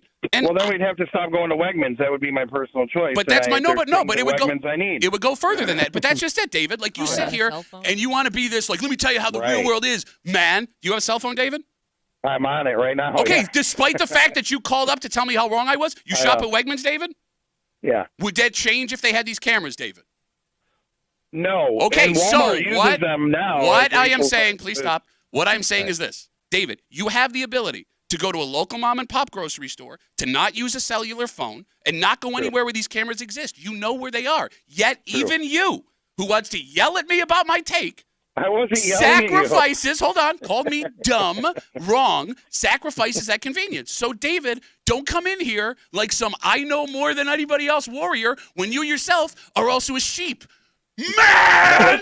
No, I never said I knew more than you. No, I get it. But, David, you understand what I'm saying. I was just saying, look at the other side of the no. You know what I mean? Like, that we're in an unfortunate series of events where the world is changing, and it's 1984. It is. It's a real thing. No, but it's not, because you have the ability not to do it, David. But that's when football was football. That's when men were men. David, thanks for the call, buddy. I vote for Joe Namath for the Jets. That's all I'm saying before I hang up. Okay, thank you, David. Have a good rest of the day. I think that's what's lost on these people. Yeah. And tell me if you think I'm wrong. What's that? You can choose not to participate. Yeah. It makes your life harder. I understand you don't want to lose the convenience. But I'm not going to walk out here, and there's not going to be a camera across the way that is going to be connected to the federal government that is listening to everything that I'm saying. I could leave my cell phone here, smash it with a hammer. Yeah. I could not shop at stores that follow me around. I could live a life that way. Yeah, you get off the grid. You're right. Yeah. Fine. Go Fine. over the mountains. It would not be as fun. It would not be as easy. But I can do that. smell. So it's not 1984. Wouldn't have deodorant. This ain't Atlas Shrugged. Get out of my face. What did Atlas do? He was that picture. He's a strong Yeah, guy. the big guy He picks up the shrugged, girl. and then all of a sudden it was like, oh, no, he's bad. He's not good. Well, Good. just don't ask him questions that he doesn't understand. Going back to the actual letter, Yeah. man, I think what the most bothersome thing here with Wegmans is, What? the consumer isn't going to get anything for it. Your smartphone gets your information. Companies make money from it. Yeah. But like we said, you get the convenience of being in constant contact with the world. You have the answer to any question you could ever want. It's right there. Yes. Same idea with streaming services and smart TVs and things like that. But with this, with Wegmans and the cameras, it's not like we're going to be spending less money to give up this privacy. No. It's not like Wegmans is going to bring the food right to your house and cook it for you. The other stuff we give up, it's a trade-off. Yeah. This, if they end up going down this route, they're not really trading anything back to us. No, it's helping Wegmans. Exactly. Yeah. But that probably won't matter to most people. No. You'll go shopping to the place that gives you the best experience, Oh, yeah. saves you the most money. Well, it could change your experience. I mean, maybe this gives them information to, I don't know, make your shopping trips faster, or, you know what I mean? Like, maybe it does kind of like help you as a consumer make your experience better. So there may be a little bit of a trade-off here. But it's a bigger benefit for the company. No, Oh, but like to yeah, her yeah. point, like you don't like to when you shop, you don't like to interact with people like the cashiers, right? Okay, you make me sound like a dick when you say it like But that. I mean, You don't. You I don't want like to talk it. to anybody. So they might know like when you come in, there'll be muzzled cashiers. Don't talk to that guy. Much like Dalmatians and stuff are, because they're kind of snappy dogs in there that can't talk to you while you check out. Well, what if they only talk in Newspeak? I don't know. You didn't read 1984, No, did you? No, I okay. did not. I'm just trying to bring everybody I'm not back. going to read a book from 1984. It's like dated stuff. One more thing before we move on. What's that? Man. Okay, we can move on. You could read 1984 now. Why? It's an old book. It's okay. Why would I read a book about something that happened when the Mets didn't even win yet? Whatever book. Don't care. Doesn't matter the book or the year. You're the dumbest person I've ever met. You have been open on this show that you talked about it this morning. You struggle to read. Yes. And we don't know what the reason why is, because you're not a dumb person. As much as I bust your balls, you're not dumb. Or his interest in it, I guess. Maybe his attention span. It doesn't work for me. So it turns out that there were way more people in New York that are like you.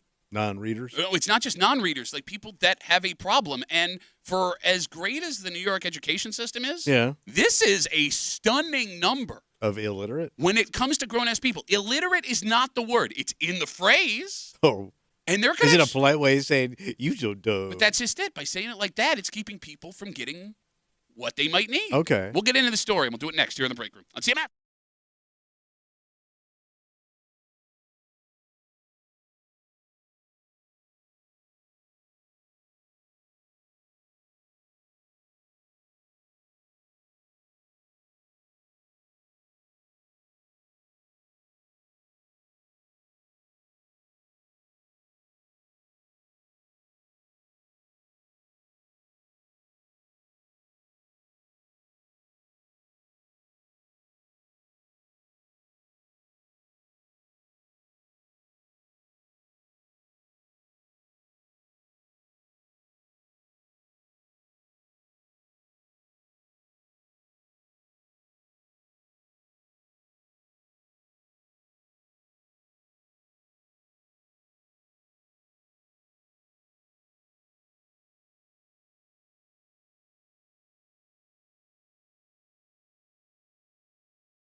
This is bad. What happened? You may be shocked that New York State has one of the highest rates of this in the U.S. Oh. And the reason this exists could be as simple as embarrassment.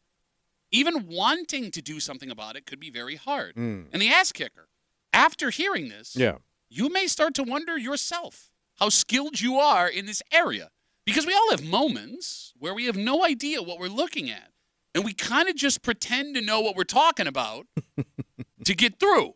All right. You're hanging out in the break room, Rochester's Classic Rock 96.5, WCMF. You can hear our voices. Oh, yeah. You can watch our faces. Oh, watch us. Odyssey app, WCMF.com, YouTube and Twitch. Log on, watch the live stream. It is up. It is rolling. The Break Room WCMF on YouTube and Twitch. It's all brought to you by our good friends at Three Heads Brewing. They are celebrating their House of Guitars 60th anniversary celebrating the House of Guitars, 60th anniversary by releasing the Blue Nose Guitar Man Blueberry Belgian Waffle Cream Ale. Look for it in stores and on tap. And do not forget to give the gift of music this holiday season. Did you know? What's that? New York has one of the lowest adult literacy. Not a good start for this story. Did you know? We are not nailing it. Literacy rates. Did you know? Yeah. New York State has one of the lowest adult literacy rates in America. Oh, wow. Wait. I'm thinking of all them dumbass states. I know. We're second. Do they test for Wait, it we're more? second to like Mississippi? So Kimmy Brogg brings up a good point. Do they test for it more? Do people even know that they don't know Like how maybe they're more accurate numbers? I don't Well, know. at least people in Mississippi read the Bible. This story on Spectrum says 1 in 5 adults in New York State lack what they call basic prose literacy. Now, that sounds like people actually don't know how to read. So you're a functional illiterate. Or does it just mean they don't read? They define it this way. No. Well, they don't read because they have a hard time reading. Okay. It's defined as people who struggle to read.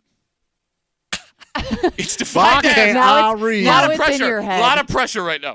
It's defined as people who struggle to read more than one sentence at a time or directions that have more than one step. Yeah, that's me. Okay. Yes. Yeah. I thought of you when I saw this story. And look, you know. Thank you. Well, I mean, you're not alone based on the number we have here. And you can hear folks on the other side of the speakers right now all of a sudden realizing, wait a minute. Yeah.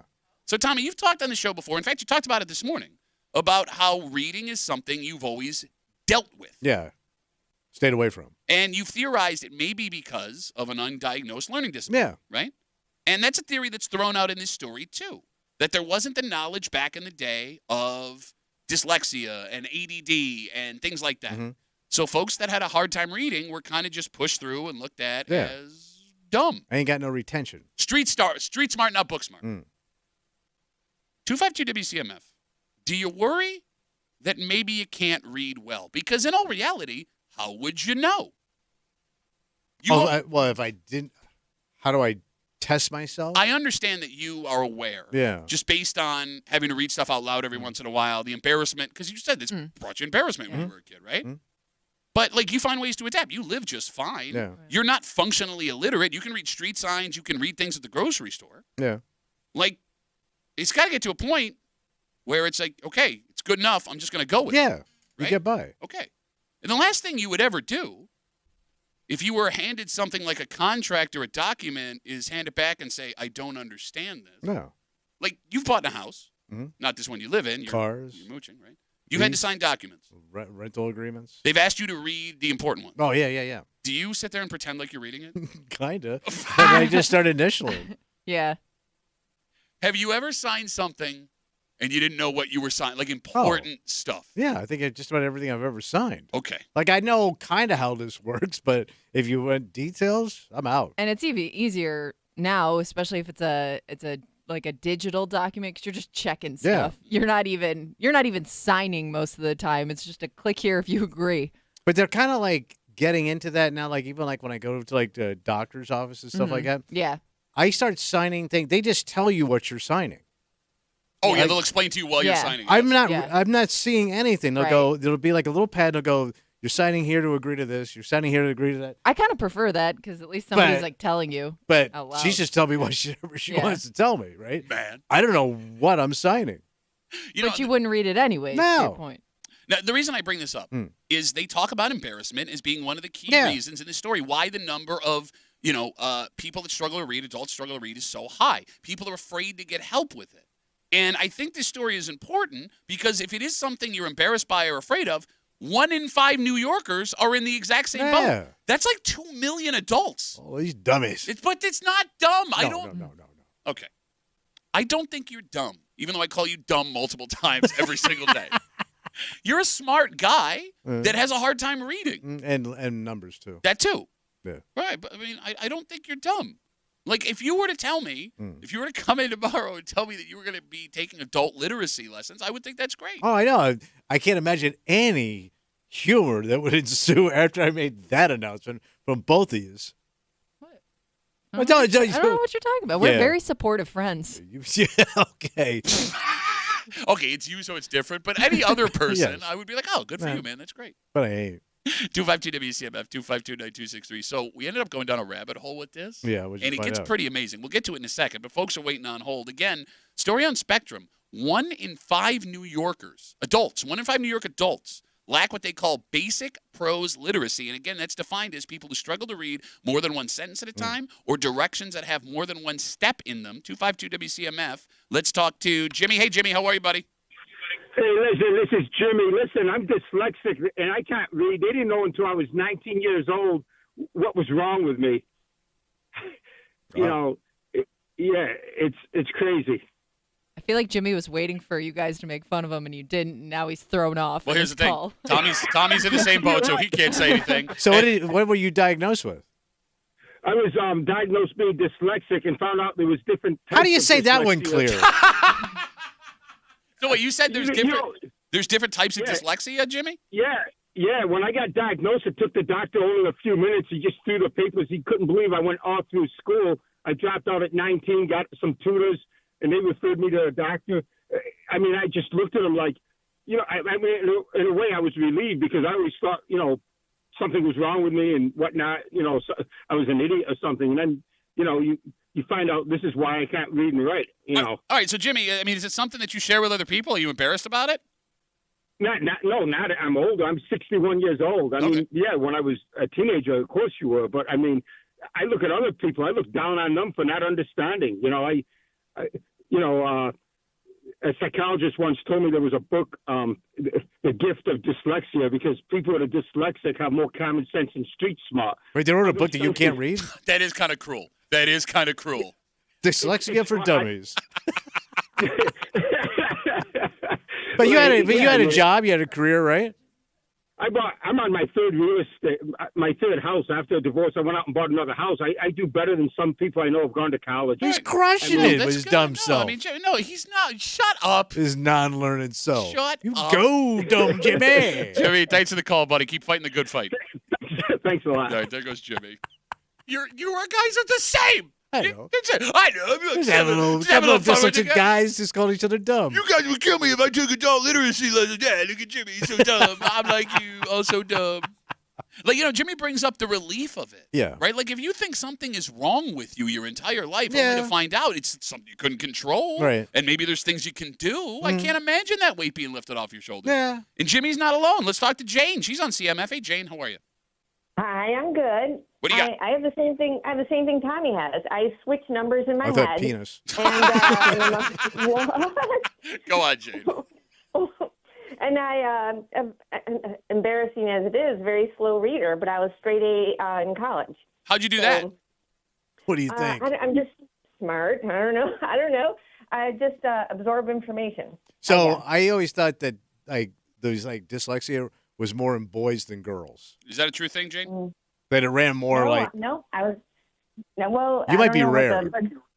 I might be, but I worked for a hospital. I was a therapist. But you work at the hospital with this? Will you let the woman talk, for God's sakes? You got to look at my chart, man. You can't read? No. I want my money back. So I'd go into the file room, and I'd tell them what file I wanted, and I'd just get these stares because they would know that every single time I asked for a file number, I was getting it wrong because I had read it wrong, and it switched in my head every single time. So, okay. But no, I'm smart. I just switched the numbers. Well, I don't. No, I get it. So you would consider yourself more of a visual learner than you are with numbers and letters. Definitely. Yeah. Okay. Hands-on, visual. Yeah. All right. Well, Jane. Exactly. Jane, I'm glad you figured it out. Thank you for the call. I really appreciate it. You're welcome. Welcome to the club. Well, like, here's the thing. It does get uncomfortable when you know somebody has something going on, but they don't want to talk about it. And, like, not to get all, like, raw here. What's that? Well, like, as we talk about this adult literacy rate here in New York State, as part of our jobs, we have to, like, read things and record them. Commercials you hear, right? And every once in a while, when they're desperate, they'll have Tommy do one of these things. And Tommy will have the sheet printed out in front of him, and he will have Kimmy record it and read. And I have to leave the room, not because I think it's funny that you can't have a hard time reading. No, because I know that the pressure of me looking at you he doesn't want to mess you up. Causes you to panic. Am I wrong? And I think that contributes to it, too.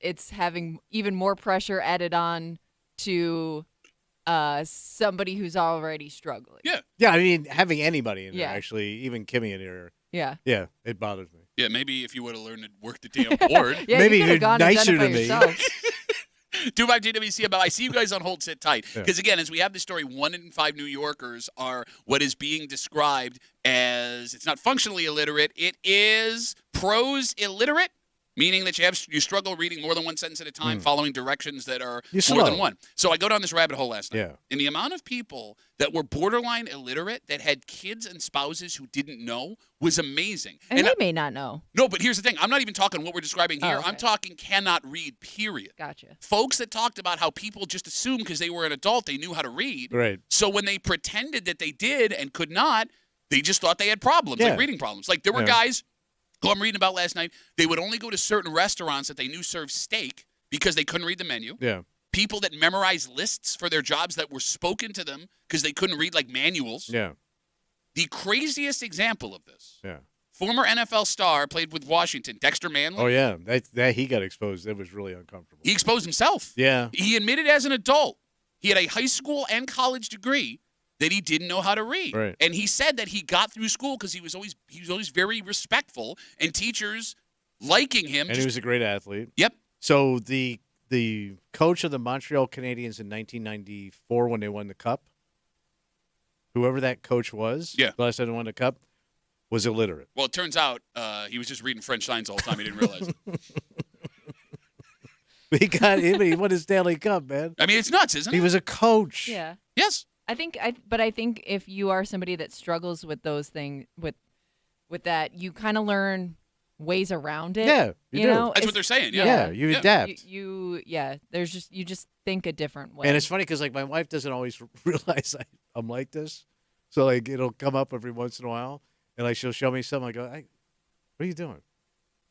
I can't. This is not going to work for me. I don't think it helps that you get angry. No, I don't get angry. I'm not that rough with It's her. not how you said it. It's in your tone. It's your tone. Like, what are you doing here, man? Change your tone. I don't know. 252 WCMF. Let's go back to the phones. Dave's on CMF. Hey, buddy. How are you? Hey, good, Duffy. How are you? Good, man. What's up? There's a program to help adults with literacy issues in Rochester called Literacy of Rochester.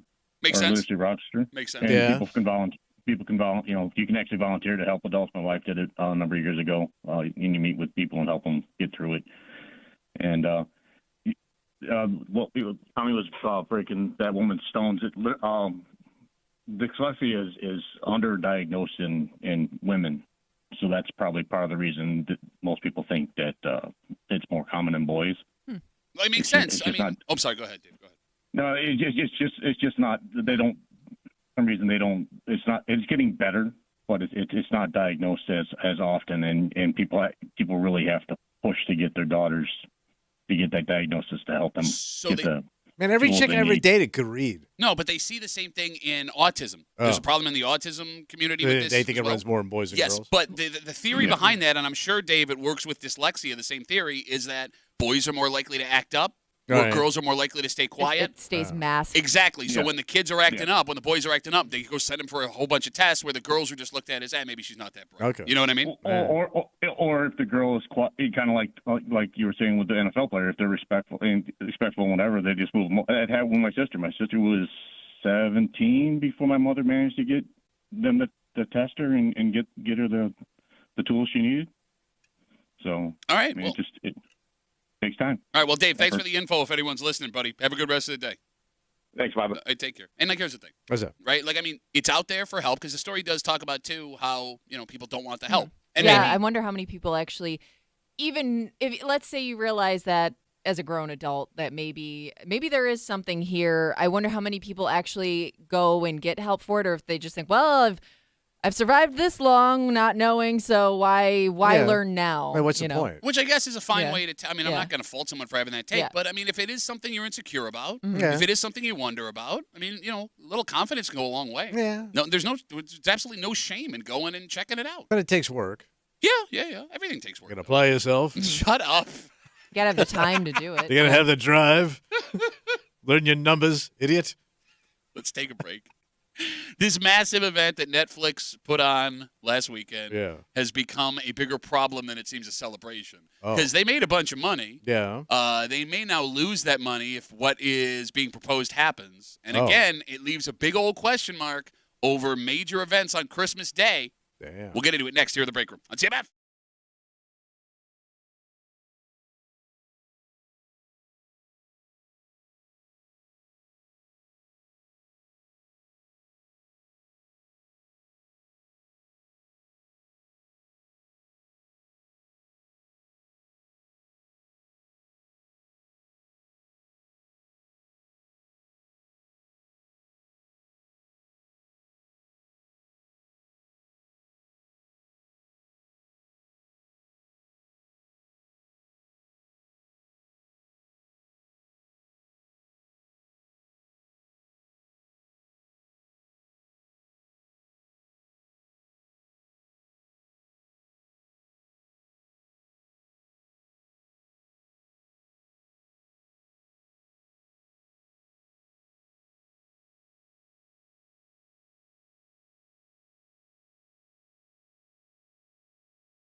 This was supposed to be a major event, and Netflix was going to show we have the capability to do this. Yeah.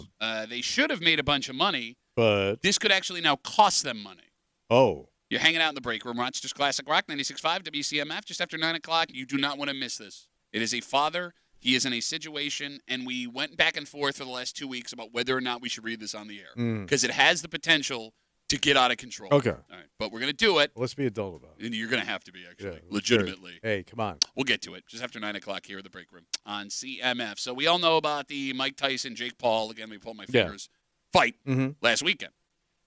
If you tried to watch that fight, many people, Kimmy and her husband included, had a hard time because Netflix could not handle all of the eyes at once. And it wasn't like one of those things where like there was a glitch and then they fixed it and everybody got back into it. It seemed like it was an ongoing thing throughout the entire night. So Netflix even admitted that some customers had what they called buffering problems. They now claim that 108 million people worldwide watched the event. Damn. Okay, so that's a lot of people. Yeah. And based on that, they probably made a fortune off. Oh, yeah.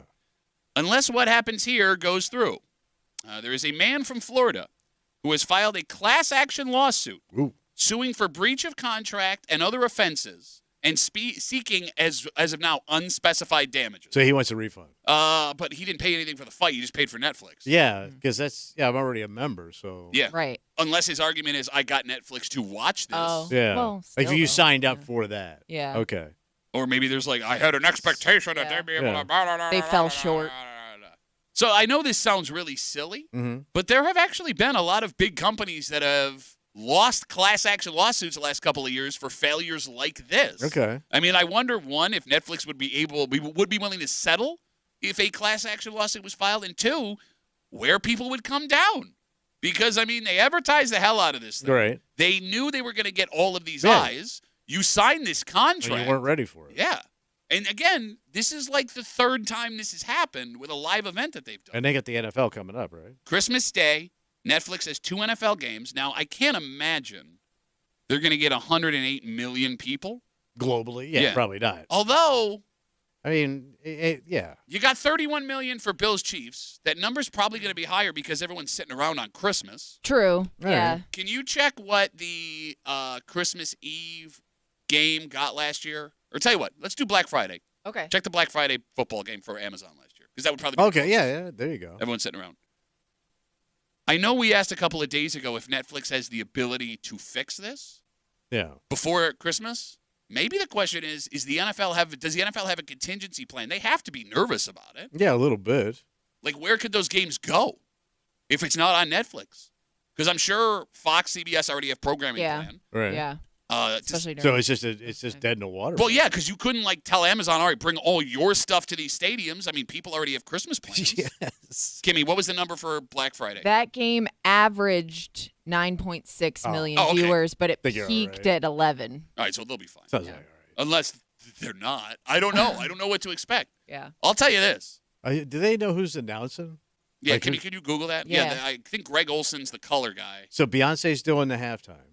Yeah, I found that strange too. She doesn't need that kind. I mean, she's a megastar. Yeah, but still.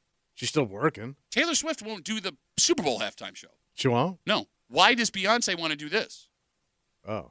Weird, right? Yeah. The announcers, Ian Eagle and his son Noah Eagle. Oh, I forgot. It's the first father-son And company. then the Eagles? and then it looks like J.J. Watt, Greg Olson, and Nate Burleson maybe are doing The other game? either like the halftime part or pregame. Wait, there's stuff just like one that. game this year, though, right? No, it's 2. Oh, there's 2 2 on Christmas Day games, yeah. Wow. Yeah. All right. I love Ian Eagle. Now we're getting deep in the weeds, but he's great. Yeah, he does a lot of Bill stuff. Yes, Yeah. he does. Yeah. All right. I don't know. If I sit down on Christmas, ready to buckle up for these 2 games, and I can't watch them, Yeah. I'm going to be out of my damn mind. And it would be even more frustrating because it's like Netflix has had this pattern of these things not working, and it's like, how The have you live not ones, yeah. figured it out by now? This isn't your first live event at this point, so what's the excuse? And they're the original streaming service. You Yeah. would think if anyone had it buttoned up, Right. it would be Netflix, right? I guess we only wait and see. All right. All right, so fingers crossed, everybody. Just thank God the Bills aren't playing and we got to walk through that. Okay. We've been sitting on this Facebook message for 2 weeks. Okay. And we weren't going to do it. Why? Well, there's a debate between Kimmy and I. All right. The content of this Facebook message is, I don't want to use the word explosive. It could be explosive because what this is simply a father Mm-hmm. who walked in on something that he did not expect, Okay. That that he happens to does parents. he doesn't know how to handle, Yeah. and it doesn't just involve his child; it involves somebody else. All right. So 2 kids. You got it. All right. When you hear in this message what the situation is, you will understand why we paused on it. This guy wrote us a second time asking why we hadn't discussed it, and I was open and honest with him, like, here are my concerns, and I know how some of our listeners can be, and it gets kind of off track. And he sincerely asked, Yeah.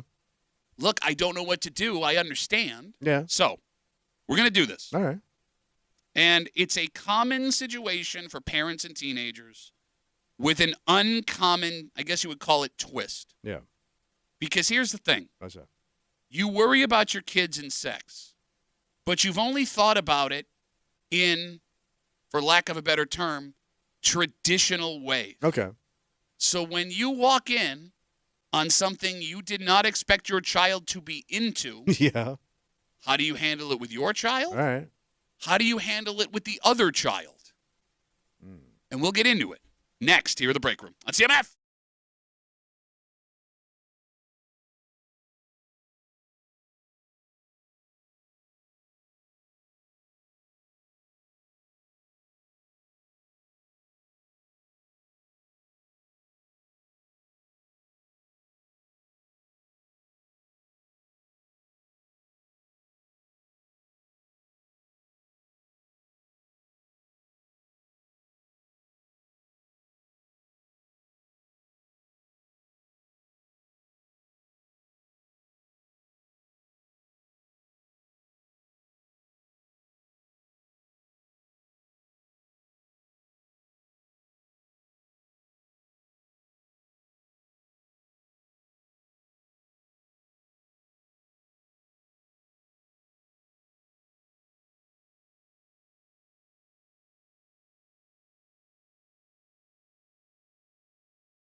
Okay. Gotta have it. So we've been going back and forth on reading this Facebook message on the air for like 2 weeks. Yeah. And we're still not entirely sure if this is the right thing to do. Mm-hmm.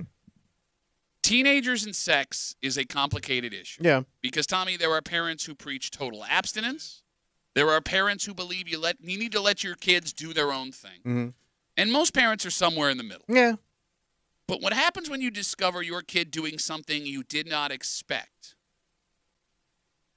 How do you know how you're supposed to go about handling it? And I know that doesn't make sense because, again, I'm trying to do this in the most appropriate way possible. So he doesn't know how to deal with the situation.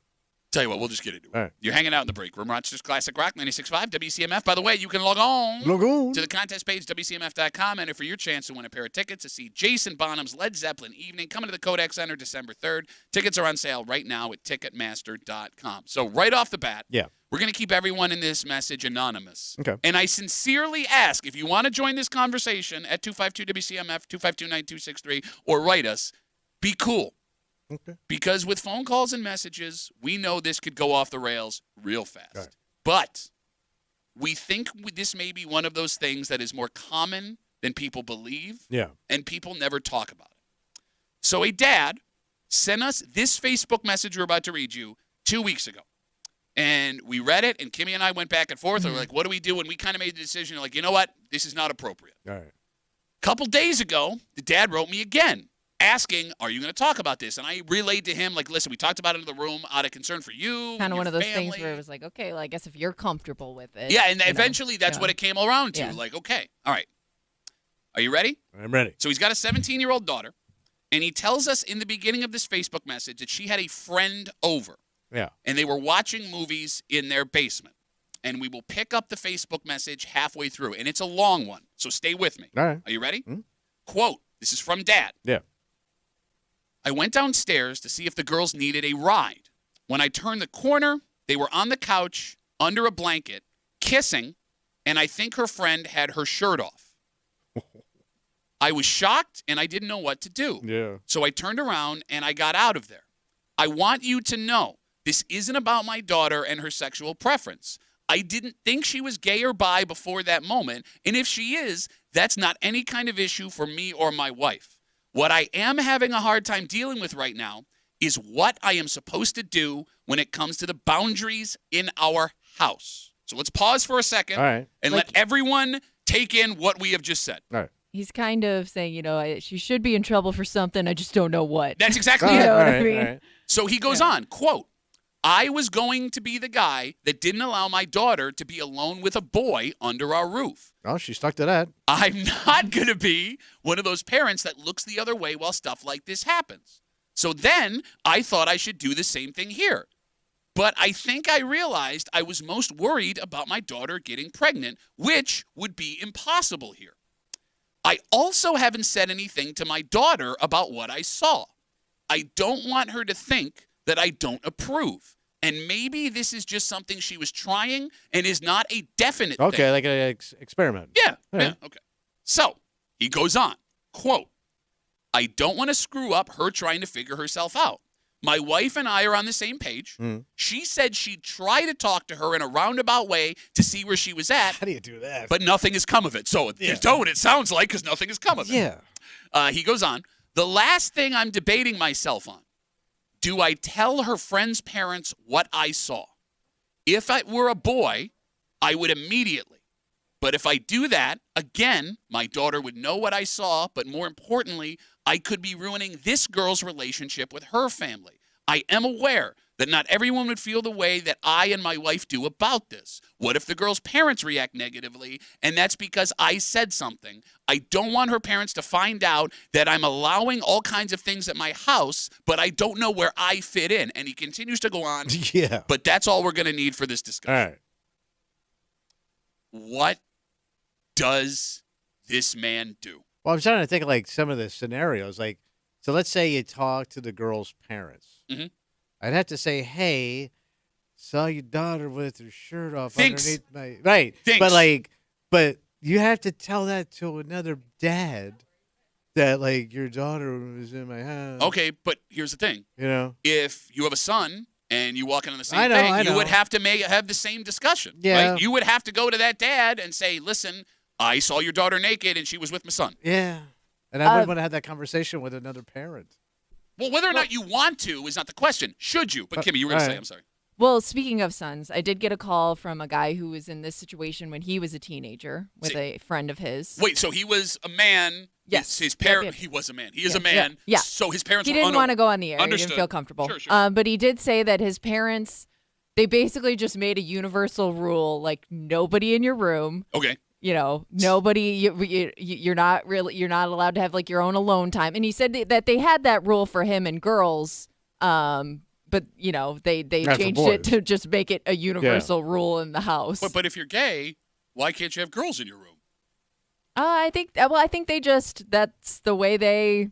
Zero tolerance. Seems unfair. To me, Yes. Right? Yeah. I mean, Yeah. So this guy, was that his coming out to his family? Well, definitely he was. Yeah. I mean, whether you I liked got it or not. I got a brief. Okay, I understand. You're right. Story. Busted, I mean, so- You're I don't know what his. Yeah, I didn't have. I was just letting him tell Okay, a story. fair enough. Yeah. All right, so there's a lot to get to here. Were you going to say something? I'm sorry. Well, I just don't know what. Like getting too deeply involved, what are you trying to accomplish? Okay, so let's talk this through point by point All right. because there is a lot here with this father. Right. 252 WCMF 252-9263 is not confronting his daughter the right thing to do. Because I will say this while you think about it. I do admire this dad Yeah. to not having knee-jerk reaction, just out of shock, coming around the corner, not expecting to see this in multiple ways, right? You can tell this guy really loves his daughter, and you can tell that he wants to make sure that she feels safe and is able to be herself. But at the same time, he admits that if he caught her doing this with a boy, it would be totally different. Is that hypocritical? I think you got to take that. Just take that out of there. What do you mean then by that? You just. I think this father's just like he's convoluting the whole conversation by thinking about if it was a boy. That doesn't matter. There was no boy in the room, so stop doing that. Okay, so and if you're gonna confront her, what are you confronting her with? Hey, back it up. Well, yeah, you don't want your child having sex under your roof. Okay, why? Okay, so that's what but I think that's why boy matters. All right. Because This is what I'm attracted to. No, that's fine. I don't And think it's that's a safer option. Okay, but that's just it. If it were a boy, your concern would be pregnancy. Bingo. So like he says in the Facebook message, she's a lesbian. She ain't getting pregnant here. Right. Yeah, but your daughter could also be doing stuff with a boy that would get her pregnant Understood. that you also probably don't want her doing under your roof. Absolutely. No? So No, I I mean, get I it. guess you could treat it like that, right? So I mean, it's more of the intimacy under the roof. Like you feel like you're not adult enough to handle those situations. So that's the All question. right, That's all the right. first question.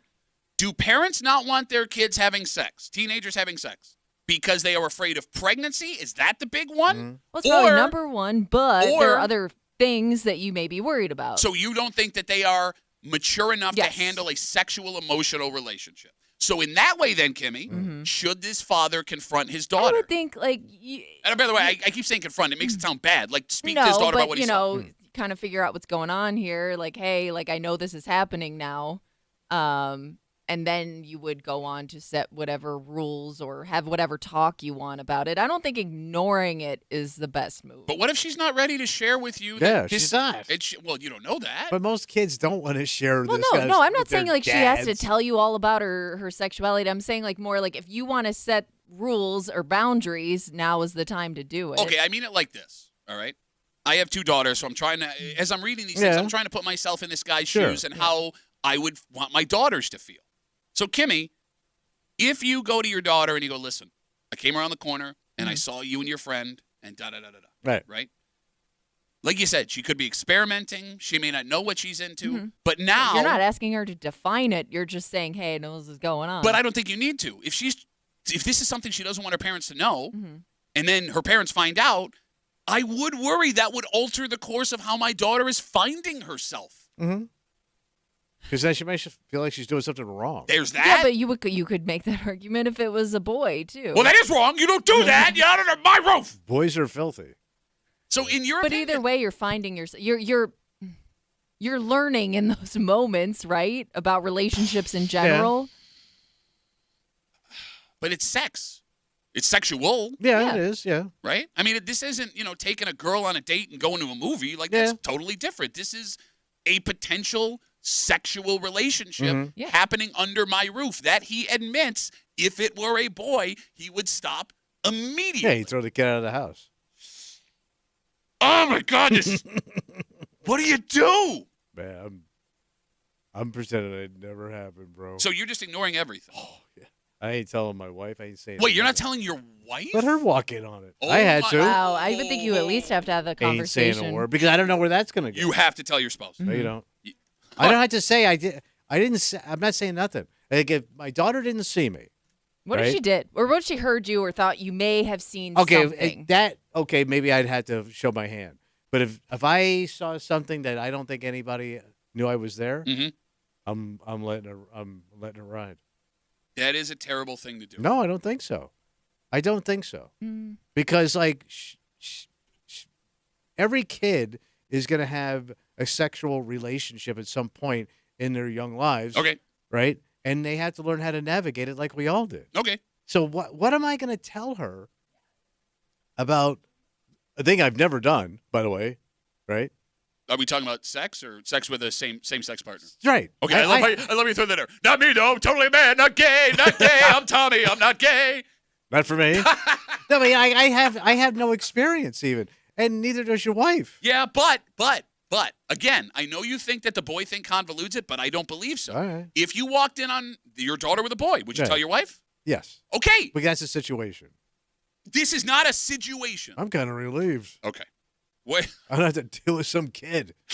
Some wise-ass you don't know wise-ass kid. How do you know she ain't a wise-ass daughter? Wise-ass girlfriend. Why can't she be a wise-ass? Sup, Pops? I could deal with chick wise-ass. Oh, my God. No, you can't. Kimmy, you hate Kimmy. Couldn't you make the argument like maybe you have a conversation about taking a relationship to that next step as a parent or like navigating that side of things? Whether it's a boy too or far a girl. Too soon? Yeah, kind of. But I mean, maybe you're not ready for that. I mean, not to be crass here, but I mean, they were just kind of filling each other up.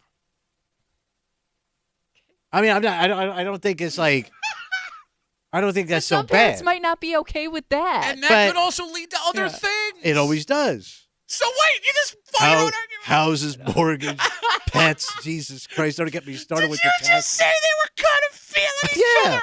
They're just fooling around. So if you walk downstairs to see a boy kind of feeling her up, you just let it go? I mean, they're just having fun. What are the kids doing out there? Doing a red-blooded American feeling each other up. But we all did it. Like we all act like we've all like this is so shocking. I understand. We all that's a whole other conversation. We've all felt up at some point, right, behind our parents' back. The whole goddamn planet's been I hope felt you didn't up. do it in front of your parents. The whole You planet's weirdo. been felt up.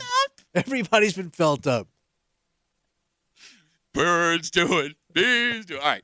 Folks are waiting on hold. We've been rambling. All Again, right. if you're just joining us to recap, and this is a long story, and we've been sitting on this for 2 weeks, and we weren't going to talk about it because this is a complicated scenario that involves real people. And I didn't want to hurt anybody, but this dad writes us and says he's literally, after the 2 weeks, we never responded. We never did it on the air. He's like, look, I need help. I need advice. I don't know what to do. Long story short, 17-year-old daughter, she's got her friend over. He goes down in the basement to see if they needed a ride somewhere, comes around the corner, and I will read the quote. I turned the corner.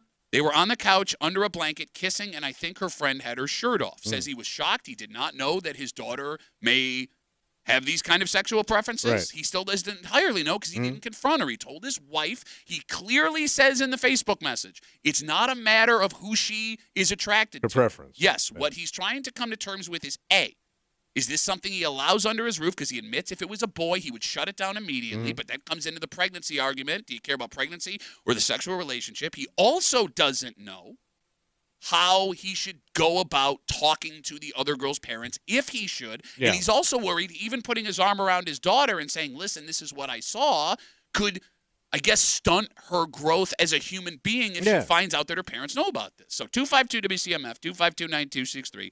Thank you, everyone, for waiting patiently. Let's get a second Tommy in the room. Okay. It's probably good for everybody. Hey, Tommy, you're on CMF. What's up, buddy? Hey, what's up, guys? Yo. I was the caller earlier that didn't want to get on. Okay. Yeah, but I feel like it feels like you guys are making it way more complicated than it is.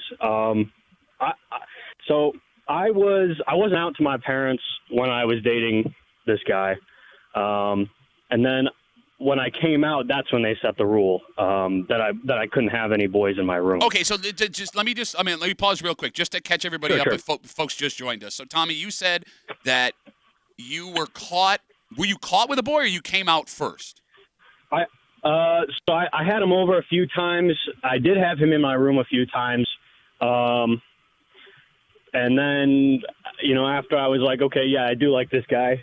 I'm going to come out. Okay. And then that's when my parents were like, okay, well, if you're dating a guy, then you can't have the guy in your room with the door closed. Okay, but were your parents cool? Well, were they accepting of everything? Yeah, absolutely. Okay. They said that when I came out, they were like, yeah, we kind of knew. Okay. All right, so Tommy, all right, so it is a little bit of a different scenario, but we'll loop back around there in a second. So you said this is overcomplicated. What do you mean by that? I think that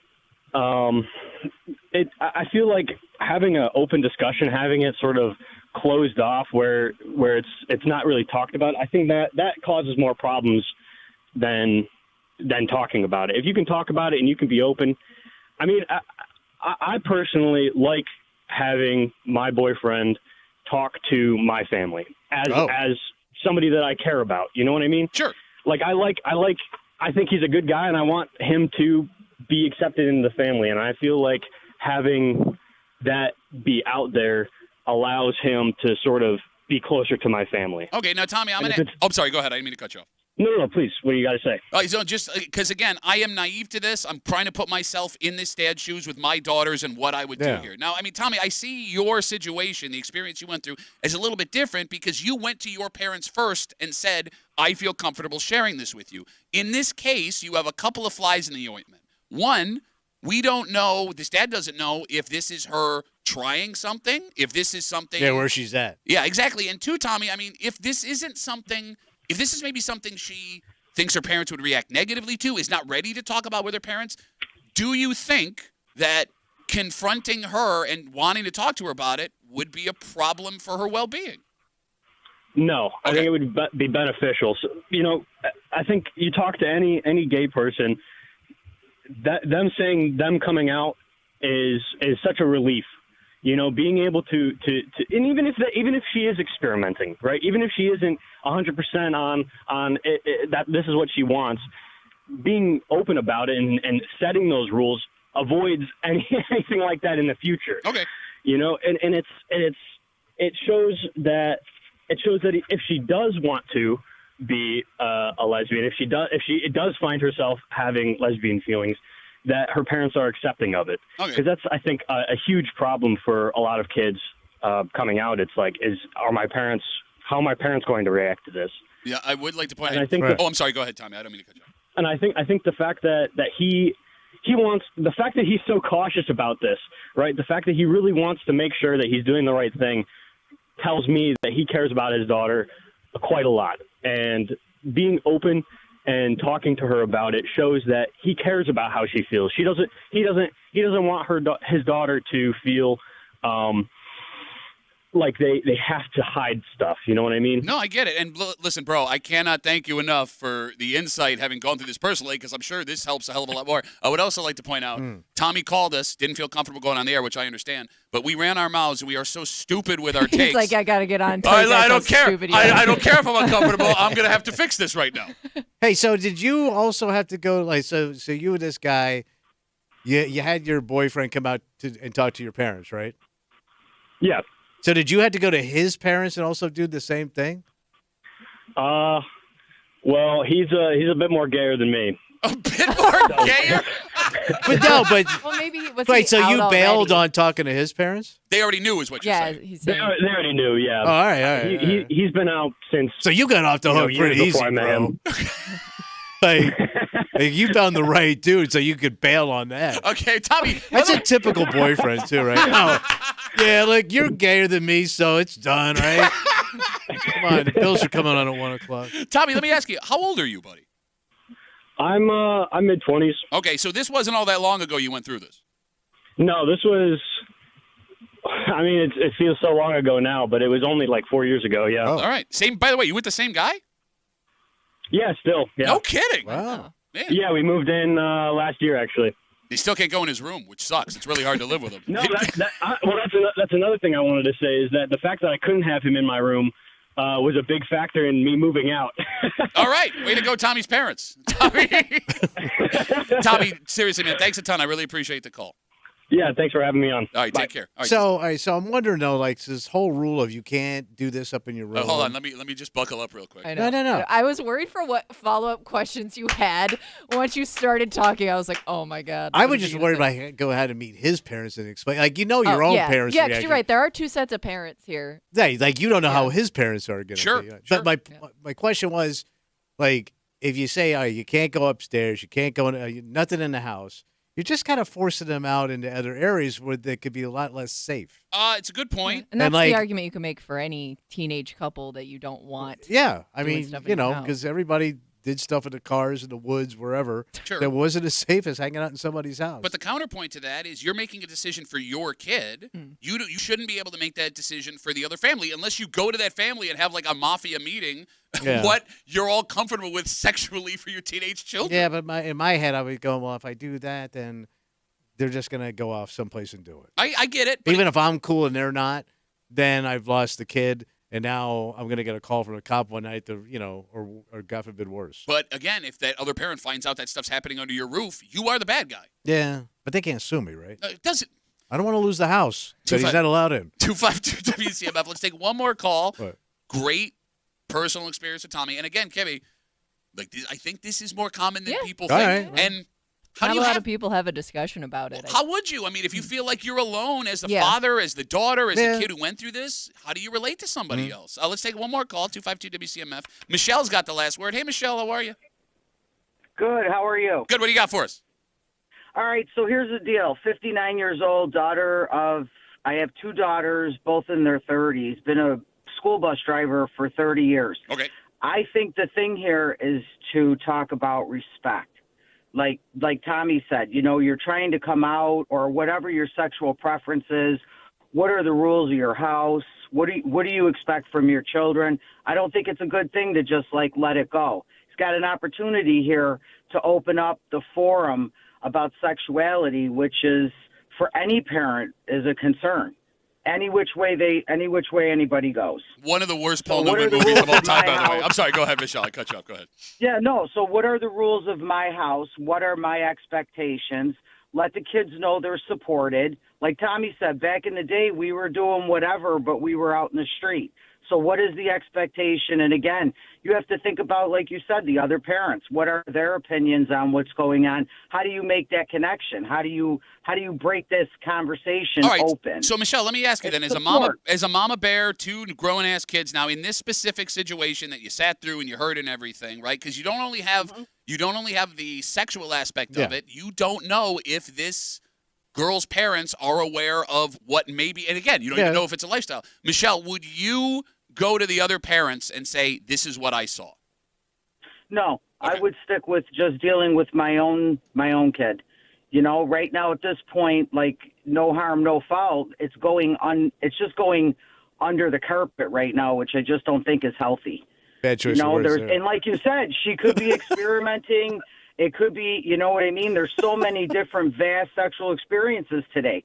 Just open up the conversation. Okay. Don't be afraid as a parent. You know what I mean? And then if you feel if you feel strongly about communicating with the other parents, then open up that conversation. But it shouldn't be where you're afraid or nervous to confront any situation when it comes to your kid's sexuality or otherwise. It's support. Okay. And that's always healthy. Look, I mean, it's a great, what you said is great. I mean, it does take that bravery to step over that line and realize, because you're not only exposing yourself, your child is now exposing themselves. It is uncharted territory. Right? I mean, and Michelle, it's not just about sexuality. It's anything your kid cares about that they're not entirely sure about. It's a very difficult thing to do. Right. And again, if your daughter or son doesn't feel comfortable talking about it, still make it known what you saw and that you're okay. I think a lot of this with the LGBTQ community is the lack of support that they get from their parents. So they want to be hidden. Everything is hidden, and it's very unhealthy. That's where all the mental health, depression, and all that stuff comes from, because they don't feel like they have anybody in their corner. just open it up. It's okay. If she's not comfortable with it, she'll let you know. Michelle's got a lot of time to think driving that bus, Tommy. Oh, yeah. It's made her wiser. Mm-hmm. I've seen a lot of stuff, fellas. 5 days on the road, baby. Gonna make it home tonight. Michelle, thanks for the call. I really appreciate it. You're welcome. Have a good day, guys. Bye, Michelle. All right. So No. we actually might have helped. Look at that. First I time think. ever. Look at that. We didn't help people listening. Yes. All right. So, I mean, Dad, if you're listening, That's what we got for you. good luck. Yeah. And I don't know if there's a right answer here because what Tommy and Michelle said, Tommy went through it. It sounds like Michelle he may have. communicated. Yeah, I mean, but exactly. It sounds like with their experience it went well, but you also have to keep in mind, as great as all of that sounded, there's no guarantee that someone else's experience is your experience. Yeah. So, with all that being said, let's take a break. Thanksgiving, a week from tomorrow. And, people have weird ways of preparing all their food. Oh, yeah. If I walked in to find my mother or grandmother pulling the turkey out and it was being prepared in this way, I would think she's lost her mind. Is it gross? And I'm calling the hospital. It's not gross. It's just strange, and I don't get the theory behind it. Oh. And we'll tell you all about it. It's going to ruin some of your linens. Linen? Next, here in the break room on CMF.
we were talking about cooking desserts from scratch for Thanksgiving this Yeah, morning. yeah. And everyone's got their own little, I guess you would call it zhuzh on recipes, how to prepare things.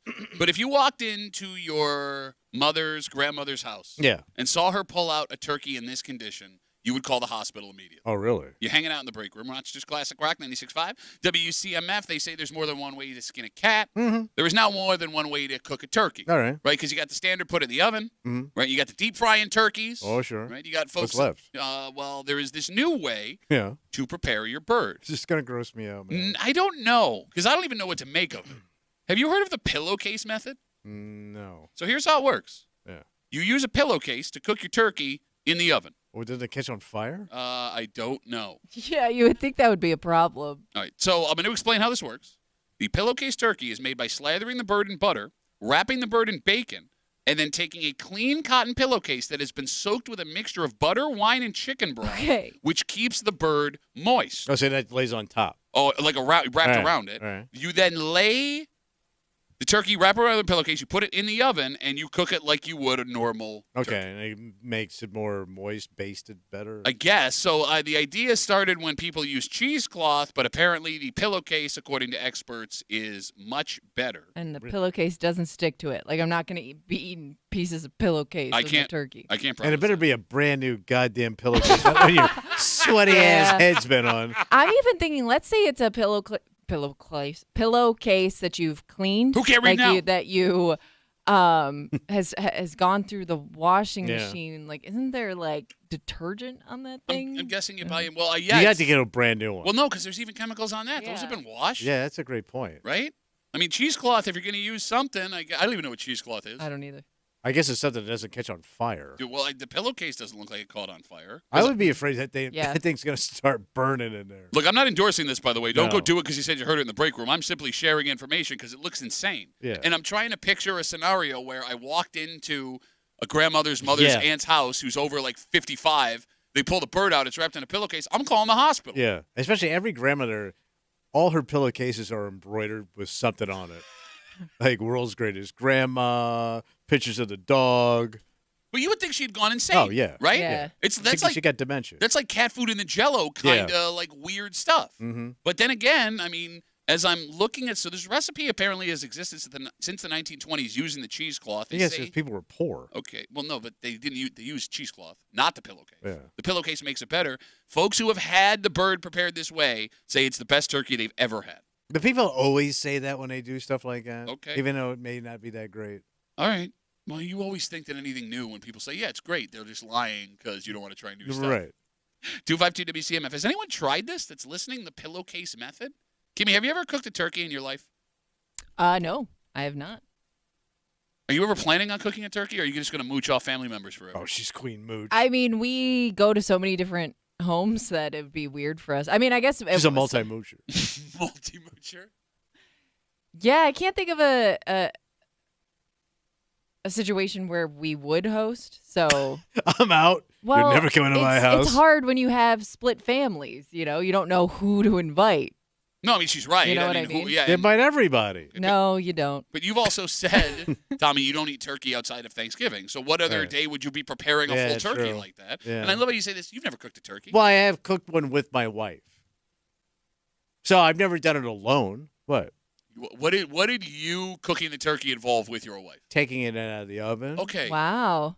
So you didn't prepare Were the you turkey. gonna crap on me for the turkey thing when you haven't done anything with turkey? I have better hosting skills than and your you've been ass. on this earth double the amount of time. Maybe triple. Did you just argue you have better hosting skills? You gonna doubt me? Wait. You have better hosting skills at your wife's house. Pat has been over to multiple functions at my house. I would not use those as an example. There was radio station. Well, you can content. Radio station? There was some stank. Stank going on. We got some stanky stank. Stank. You can fit a lot of people in empty rooms, I guess, to your point. Ooh. Low blow. Check out this ballroom, everybody. And that's his Plenty of bedroom. room for dancing. 252 WCMF, 252-9263. Again, we're talking about this pillowcase method for cooking turkey. You wrap the turkey in bacon, and soak it in butter or rub in butter. You then take a clean white pillowcase, cut it up, wrap the whole turkey in it. Before you do that, you soak the pillowcase in sherry, white wine, and melted butter. And That sounds like that thing would explode. apparently, it makes the most luscious, succulent turkey you've ever had in your life. breasts. I'd be worried I'm getting like fabric fibers all over the turkey. Yeah, is cheesecloth made to make cheese, or is it made out of cheese? Is it? I have no idea. Should I know that? No. Where Why do would you? Where do you buy cheese? It's I a think light. Wegmans sells. Oh, okay. So cheesecloth is it's a type of cotton fabric. It's a cotton fabric with a loose weave that is used for food preparation. Okay. Right. So it's the same thing. Yeah. Okay. So if they've been kind of like I'm guessing because the pillowcase is thick. But nowhere in this cheesecloth description does it say put it in the oven. Okay. Oh. And again, don't do this because we're telling you. I'm just letting you know. I mean, they have the full recipe on this story that I'm looking at right here. I guess every family has some kind of, not every family, but a lot of those old school recipes do look kind of weird. But this is the weirdest of all of them. So for some reason, my father used to like, those disgusting fruit cakes with the nuts and the dried fruit. Oh, I thought you were talking about your father. Well, that too. He loved that stuff. So he would buy them in those tins. Okay. Open the tin up, and then put like a cloth over it. But he kept pouring brandy. Oh my over God! it, and he let it soak for like a month. Oh, a month? A month. He poured brandy over it and let it sit in the closet, no light, with just like a cloth over it. Because he said it was some Italian thing, and then he would eat it like a month later around the holiday. But it would sit like that for a month. How much Not brandy? in like cold or. It was room temperature. Yeah, fruitcakes they don't have to be refrigerated. But like But for that long? Okay. He ate it, man. Yeah. Nobody liked it. It reeked of like brandy and like ass. How did it not attract bugs? That's a great question. It probably did. Yeah. I mean, you're in Florida, right? Yeah. Ugh. All right. Well, don't light your oven on fire. Yeah. Use pillowcase method at your own risk. And don't soak your cake. If you spoke Gen Z, we would have to dump you. I want to let you know that right now. What do you mean? Never mind. Do you know what soaking? I know what the cake is. No, you don't know what soaking is, though. Well, I'm guessing I know what it means. I don't think you I'm pretty sure I'm holding on to a soaker. Nope. Nope. Nope. What are you soaking? Give me the definition of soak. Go. I can't say it. It's dirty. So you don't know. What is? Like a money shark, I said. No. Like you said, that's what be soaking. No, Okay. it's not. I got it. All right, so what do I Okay, soak? hold on a sec. How are you going to put this in terms? All right, so you know in the act of sex, Yeah. there is a thrust in and There's a thrust movement. out. Right? Okay, yeah. Soaking, the kids have determined What's that? it's when there is a thrust in Mm-hmm. and it stays put. There is no friction. You are just there, Mm-hmm. hanging out in the glory zone. But you're not going back and You are forth. not moving. Why? And this is viewed as not sex. It's soaking. Boring as hell. So people will claim that they are still virgins or not violating any religious So rules. you're a neutral. Yes. All Yeah. right. That is soaking. That's So when good you way to put say, so what's cake again? You know what cake is, right? Yeah. What's cake? It's a body part. It's the ass. Yeah. So when you say Cut the cake. soak in the cake, you don't know what you're saying. Because that sounds like it would really Why hurt. did we tell him this is a thing? Well, though? it wouldn't really hurt if it's just stuck there. If it not what? If it's just in and not moving, it probably wouldn't hurt that bad. I think it would still probably hurt. Why? It's just sitting there. I think once your muscles, your ass muscles Why relax. go there? Well, Bat brought Nobody it up. asked if it hurt. No, you said it would hurt. I did. I think it would. I don't know. No, I think once you're there and then her or his, muscles relax, I think it'd be fine. I don't get it. What's the point? It's very rare that I'm uncomfortable, and I'm very uncomfortable. Well, then in that case, we'll take a break, come back, wrap it up, tell you what we're doing about next on CMF.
it's going to be Rapparoo. Howdy, old hum day, Rapparoozy. For a Wednesday break from CMF that makes tomorrow a Thursday. You know what that means? Yeah, I think we're going to bitch it out, buddy. Bitch Voice Theater coming at you. We are already super late talking about cheesecloth and potential I don't know how lesbian actually daughters. we got to the end of that conversation. The soaking. Yeah. Okay. I don't know. Yeah, I learned something today. Well, look, we're all learning a lot of things. Oh. A lot of information. Adult literacy rates, how easy it is to get to college, whether or not your dessert should be all prepared. across the board. There you go. Yeah. All right, we got to get out of the way. For Kimmy, Yep. who is finally uncomfortable, Only when Tommy talks about things for some reason. I'm going to take that as a compliment. Yeah, okay. For Tommy Muley, who doesn't think it would hurt if it was just sitting there. What's it hurting? My name's Pat Duffy. We'll see you tomorrow morning in the break room, 6 a.m. on 96.5 WCMF.